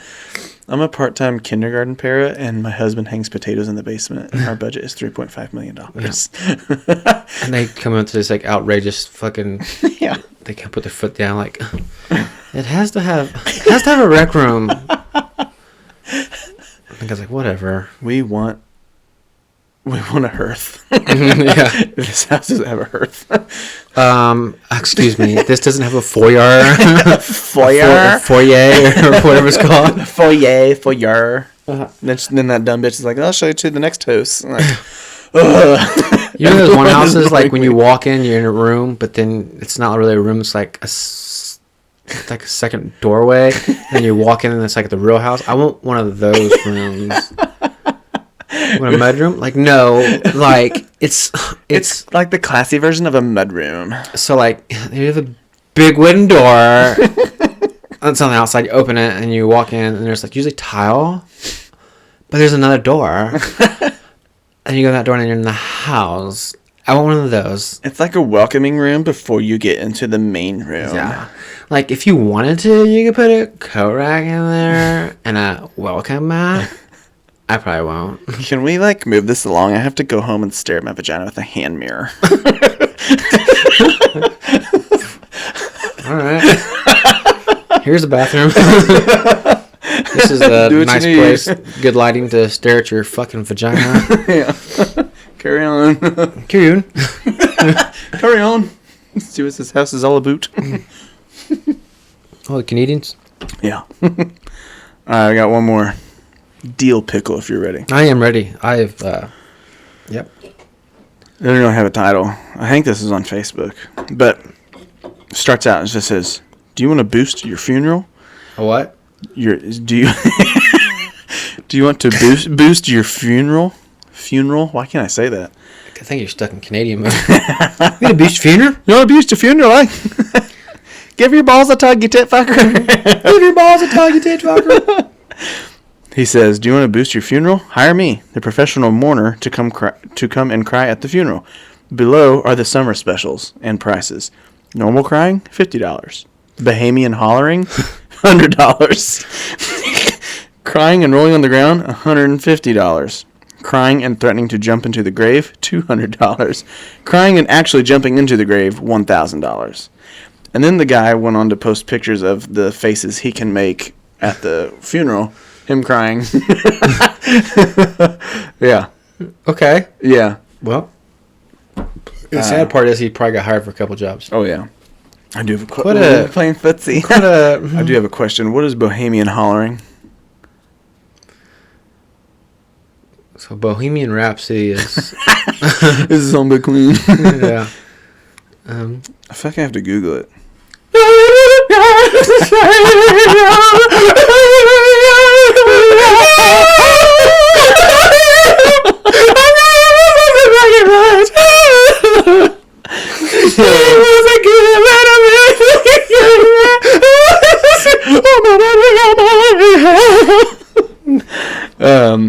Okay, so this is...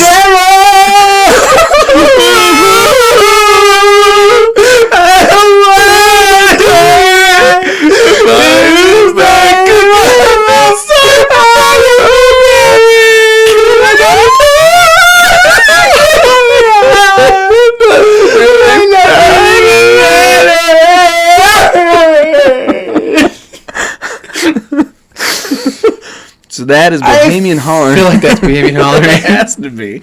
Anyway, here's the Urban Dictionary version. Okay. Oh, fuck, we could have went there first. Bohemian hollering. When a man is at the climax of coming, he screams very loudly when he ejaculates. So here's the description. Tom, damn, Nick, you haven't gotten any sleep. Nick, yeah, because of my goddamn neighbor did a Bohemian hollering and I couldn't get any sleep. Let's look for another one. Have you ever screamed during ejaculation? I've never wailed, as in like, ah, ah, ah! Or anything like that. It was just kind of like done that, get off.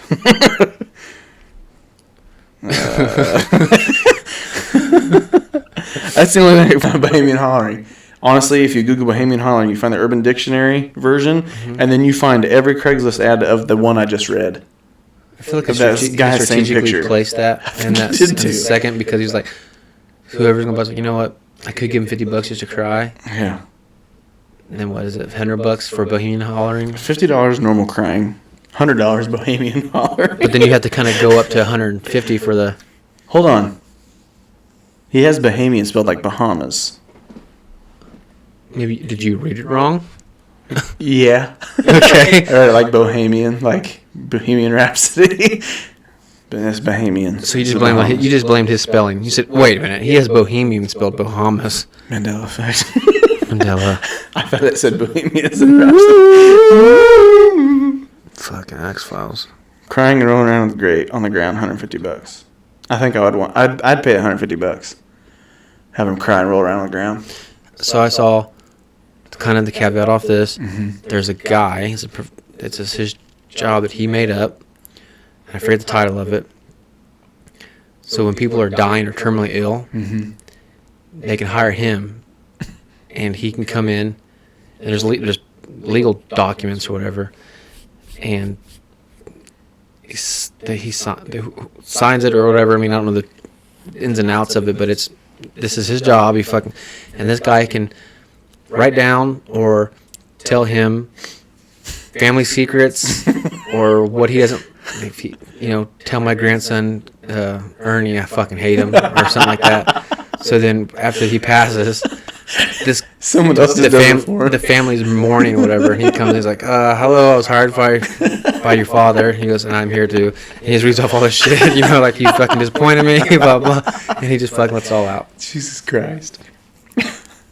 Where's Martha? Oh, right here? Yeah, he cheated on you every day. Oh, yeah. His daughter Lily, that you? Yeah, you're actually not his son, not his daughter. Actually, you were his son at one point. Your mom had a drinking problem, really wanted a daughter. That's why your badge is God.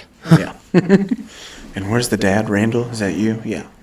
I don't know where I'm going with it. I have nothing. You tried. He's upset you never gave him a stepmom to fuck? I don't know. Yeah, so, there's that. Yeah, you get nothing, is what he wrote it on the thing. He said, Dad gets nothing. Steven, is that you? Okay. It just says here you eat his Xbox. Grandpa had an Xbox? I don't know. God, I personally have never seen it. This is just what he told me. He does say here in the will that all of his other remaining assets will go to his cat. Yeah, which unfortunately did die too. So it's going to go into an estate and probably get auctioned off. Which I will acquire because I'm the lawyer. Yeah. So if there's anything else you guys want, let me know. I'll give you a good fair price. Yeah. I'll give you 50% off. Yeah. Of what I deem the price is. Yeah. What about a Fender guitar? $10,000. Oh, fuck. Yeah. It's a good deal. So, that's a good deal. Great deal. It will all go to auction. I don't care about any of his possessions or any of you piece of shits. Yeah. Also, just by the general vibe in this room, nobody fucking likes you. Where did we get here? How did we get here? What were we talking about? You were talking about the Bohemian screaming guy. Oh, and I said you can hire that guy to just come to your... After you've died and your family's mourning, he'd just come in and... Listen up, folks. What's up, fuckheads? Never here to tell you shit. I can see my grandpa hiring something like that. Really? Yeah. Just to start wailing on the floor? No, to tell everybody off. I was like, oh my God. He had a lot of problems with you people. I'm going to start with Is there an Eric? I'm like, no. Everyone looks at you. I'm like, listen, I know he hates me. Tell me something I don't know. No, he actually only has positive things to say about you. He just everybody else. Yeah, I was like, what? Why didn't you say some good shit to me while he was alive? He's like, he actually wanted to tell you you're the greatest thing that ever happened to him. You're over there like, I can see that now. He was only nice to your cousin Curtis and act like he's your favorite because he felt sorry for him.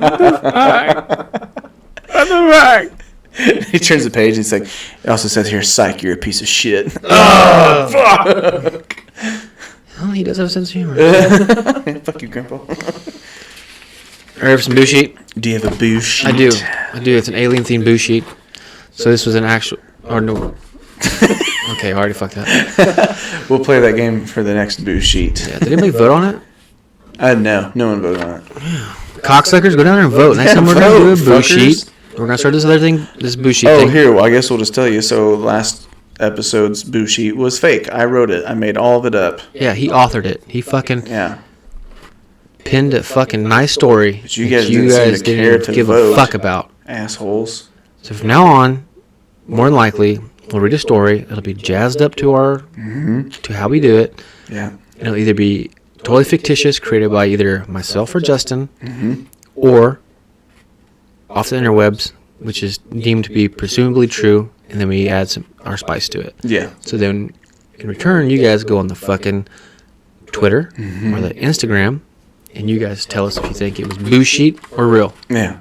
That's all you gotta fucking do. It's not that hard. You're on there looking at dumb shit anyway, so just vote. Vote or die. Okay. Okay, PDD. Let's hear this boo sheet. All right. In August 1959, my parents and I were traveling to Colorado Springs, Colorado on a vacation. For some unknown reason, Dad decided that we needed to stop and visit Mount Capulan, an extinct volcano in the northeast corner of New Mexico. I suspected he really had to shit since he just ate 3 gas station chili dogs about an hour ago. Mom, she stayed in the tour center because she was drunk and was hitting on the janitor, while Dad and I climbed up the side of the volcano and down into the crater. Dad hated that she always tried to hit on other men while he was around, but he'd always would sit. God damn it! You know what? I didn't practice reading this perfectly today before I left. I was like, oh, I'm doing good. Just like read it like you were practicing earlier. Yeah, that's what I'm trying to fucking do. You're doing great. No, I'm not. I love you. I feel like people think I am retarded when I read. Because everything I'm... I can't even talk now. Start over from...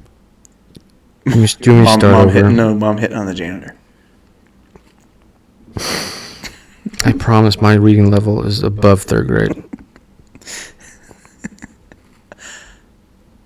Mom stayed in the tour center because she was drunk and was hitting on the janitor, while Dad and I climbed up the side of the volcano and down into the crater. Stop it, Justin. I did a good job on that sentence. I know, it was great. Like, do that same attitude. Go. You know what I'm trying to do right now? What? Pretend I'm R.L. Stein. Ooh, there you go. Do it. Dad hated that she always tried to hit on other men while he was around, but he would always say, "It is what it is." After climbing the side of the crater, we decided to sit in the center and take a break. After a moment of sitting in silence, my dad began to break down and cry. He felt that he was to blame for Mother's drinking. He said that my mom would always joke and accuse him of being gay, and lately, he thinks he might be. I didn't know what to say. I just sat there for a moment longer and then asked if he was ready to go. He dried his tears, got to his feet, and said, "Yep, good talk." Once we were back at the tour center, we found that Mother had drunkenly stumbled and knocked over a potted plant. As people are trying to help her to her feet, she sharted. Get off! Get off! That's the plant. That's the goddamn Polynesian sauce. She didn't shart. Damn it. It's doing so well. Once we were back at the tour center, we found that Mother had drunkenly stumbled and knocked over a potted plant. As people were trying to help her to her feet, she started to yell and scream at them that she was fine, and even pulled out a plastic spork and took a defensive stance. Once we were able to get the situation under control, I felt myself stop mid-step on the way to the door. I felt my conscience lift out of my body and drop straight to the floor. How deep, I can't even imagine. My drop ended in an arched tunnel deep underground. The tunnel was illuminated with orange lights. Standing in front of me was a smallish being that I now know to identify as a reptilian. I would estimate his height as anywhere from between 4 to 7 feet tall. He was wearing a tan-colored robe. I thought it was funny. 4 to 7 feet. Such a vague, heavy-set, thin alien. I don't know. He's like between 4 to 7 feet tall. It took me a second. Yeah. I was like, oh. He was wearing a tan-colored robe with long sleeves and a hood. The most I could see of its face were these intense, oversized, dark eyes. In its left hand, it held something that looked similar to what we today would describe as an iPad. Its right hand was concealed behind its back. It made a quick jerking motion, then I heard a muffled pop. I can only assume it had just removed its thumb from its anus. It then took the residue on its thumb and painted a mustache above its lip. It looked down at its tablet and then straight at me, and with mind-to-mind talk said, "What are you doing here? We're not ready for you yet." I remember thinking, I don't even know where I am or how I got here. Then the voice said, "Well, the crackers ain't free and the dude abides. Bye, bitch." Then my conscience zoomed back straight through the ground and back into my head where I stood in the tour center. Since then, I have wondered when they would be ready for me. And I also said what they might have in store for me. Did they plan on harvesting farts via anal probing like depicted in Hollywood? Will they try to do weird experiments with my naughty bits? I've had other encounters with UFO-related entities like the Men in Black driving a yellow Mini Cooper flipping me off. Once on the military base near Keflavik, Iceland, a MIB agent told me, "Go home, skit, get on out of here," and pointed towards the southwest and North America. Maybe the aliens or entities have visited me, but I just don't remember it. One thing I know is whenever I visit a zoo, the reptiles all perk up and come rushing towards me.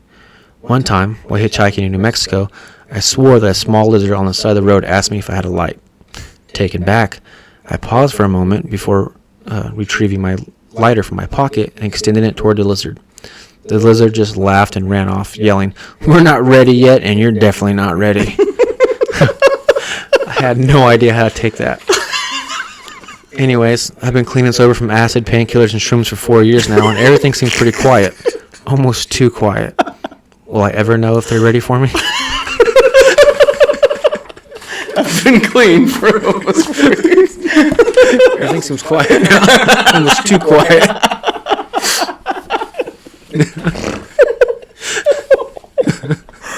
Go on, guys. Go on, get. I've had other encounters. Oh, yeah? Yeah, one time the Men in Black was driving that yellow Mini Cooper and they flipped me off. Any other ones?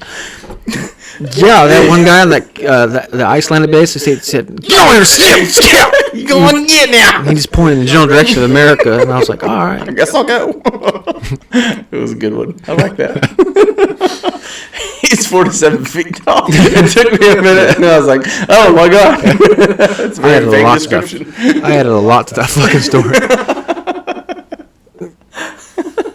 Your mom always jokes and accuses me of being gay, and lately, I don't know, I think I am. He's been bullied so much, he just believes it. Yeah, I'm gay, fuck it. I've been called fag for the past 28 years, so I guess I like boys. The drunk mom just stayed in the tourist center for the janitor. Maybe sharded herself. We don't know. I started laughing when I was writing it. So I was like, she stumbled over a plane and was like, "I'm fucking fine." She was at a plastic spork. The fuck back! That's just her instinct. Her drunken behavior. Just get back. Get back. So it's fine.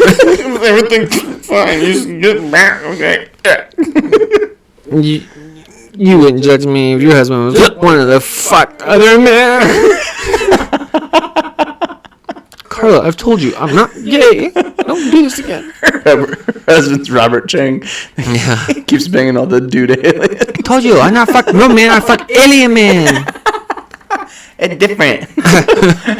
It's real different. It get real different. It's out of this world. Literally and figuratively. He just took her boy or girl, whoever the fuck it is, wrote in that story. Like, that crater, sat in the middle, was like, I'm fucking gay. Oh, good talk. Ready to go? Yeah, good talk. Ready to go. I'd probably do that to my dad. If he came out as gay. Like, I'm gay. I'm like, great talk. Let's just go, please. Yeah. Now I need a drink. Yeah. What are you doing here? We ain't ready for you yet. Then he said, what I write down. Well, the crackers ain't free and the dude abides. Bye, bitch. Yeah, bye, bitch. Crackers ain't free. The crackers ain't free and the dude abides. Bye, bitch. That was awesome. That was good.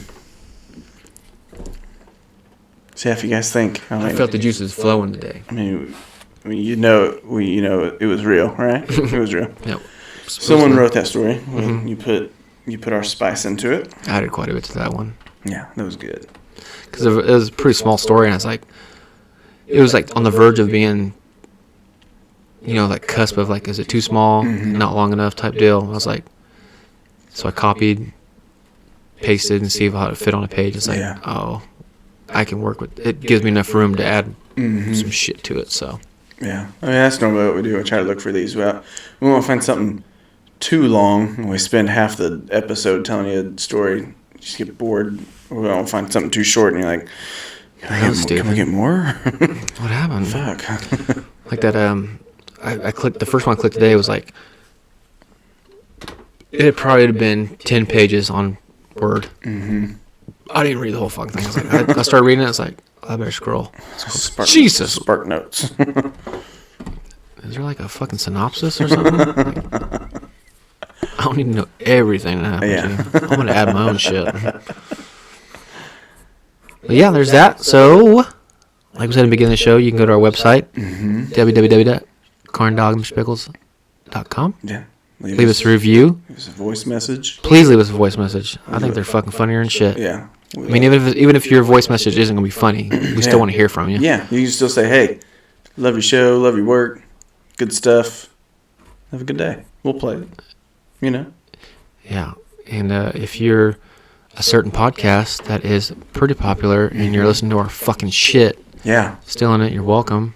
Taking our content, making it your own. Maybe just give a fucking shout out saying, hey, we found this other podcast and we like them. Yeah. And then, I don't know. It's not like all your followers are going to come flock to us. Yeah. Just seems a little convenient. Every story we tell you tell the same story. So, like, some of them, it does seem, it's a little weird. Yeah. Like, one time timing is weird. One time I was like, all right. But that one episode was, like, 2 or 3 things from the same episode or whatever. I was like, or like the detail when we talked about Buffalo Bob and Buffalo Bill. Mm-hmm. It was like they just wrote down our episode and said the same thing. I was like, no shit. You don't remember that? Remember how we were talking about how Buffalo Bob and Buffalo Bill or like sat down? Is that what we were talking about? The old Western? The gunfighters or whatever. I can figure out which name they are. Yeah. They said that shit? They talked about that, yeah.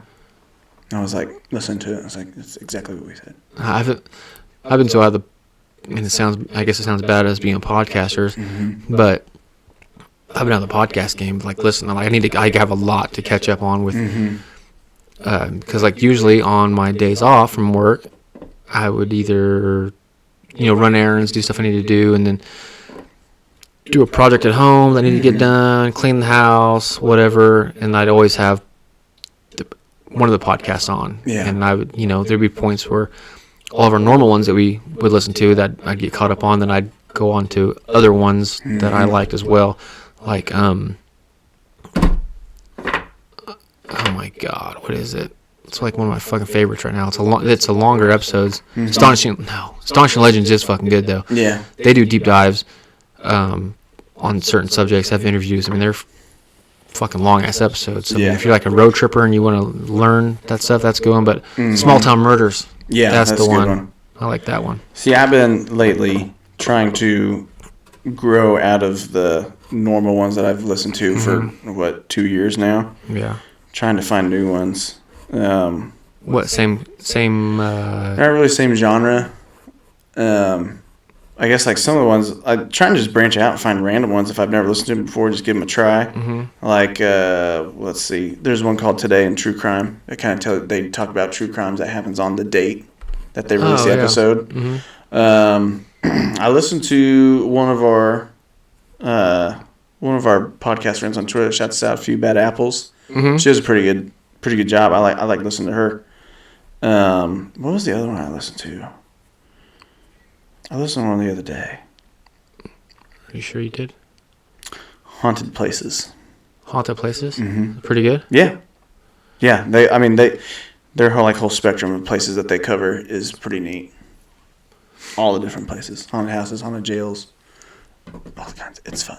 I liked it. So many ghosties. Yeah. So we talked about, I think, the last episode of us going to... That's... McIntyrville Villa here in town. It's in Atchison. Yep. You can look it up. It's becoming a pretty big hotspot. It's always on the map of being haunted, but the previous owners never... You could do like the haunted trolley tour in town, which they'll drive by the house and give you a quick rundown of it's haunted by this person, whatever, or whatever it is. But the new owners bought the home, did some repairs. It is fully furnished. I think some of the furniture, even from some of the families who've been before. But but it is a place that you can rent out for the evening, a weekend. Yeah. I don't know the limit on how many people you can have in there or whatever it is, but so I reached out to him. I know the lady that owns it, and she's given us a pretty good deal on it, and we're just got to pick a date. And so that is something you guys need to look forward to. Mm-hmm. We'll give you plenty of heads up for it. So I'm looking we're in February, so let's just say probably enough headway. So let's say mid-March. Yeah. Because that way we can do the proper planning, give her the date. We'll figure out a date, get our shit together, pump it on here. We can give updates for the Instagram live that we're going to do. Oh yeah. So we're going to do basically our style of investigation. Mm-hmm. We're going to record an episode there in a haunted house, and probably during mid recording, I mean, it's probably going to be a ghostly themed one. So we'll probably try to do some contacting or whatever the hell we're going to try to do. Mm-hmm. Plus do, which we figured Instagram would probably be the best, I could say, venue or whatever you want to call it, to do Instagram lives. We'll be tweeting all night too, so yeah, we can do like Q&A. If you want to request stuff for us to do in the house, we'll do it. Maybe, I don't know. If it's appropriate. You should go take a shit in the upstairs bathroom. I already did that twice. Again? Shit. I can work up another one. But so, yeah, we'll... that's something to look forward to. Yeah. What I really want to do is, I don't know why, but that one hotel crystal we talked meth. about. We're going to do crystal meth on the next show. Crystal methamphetamines. I just happened to come into some, so I figured might as well. No. It's convenient. That hotel Josephine in Holden. Yep. It's not really like on the map of being haunted, but it is said to be haunted. It's getting up there.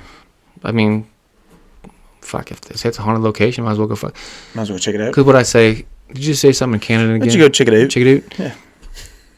It was like $50 a night or something like that. Yeah, it's definitely reasonable. I mean, it's just like an old, I think it's a brick building, old style hotel, and it's in a small ass town that's would probably be the, if we do like right now, it's more soon, like in the wintertime, I doubt there's a lot of travel there. So yeah.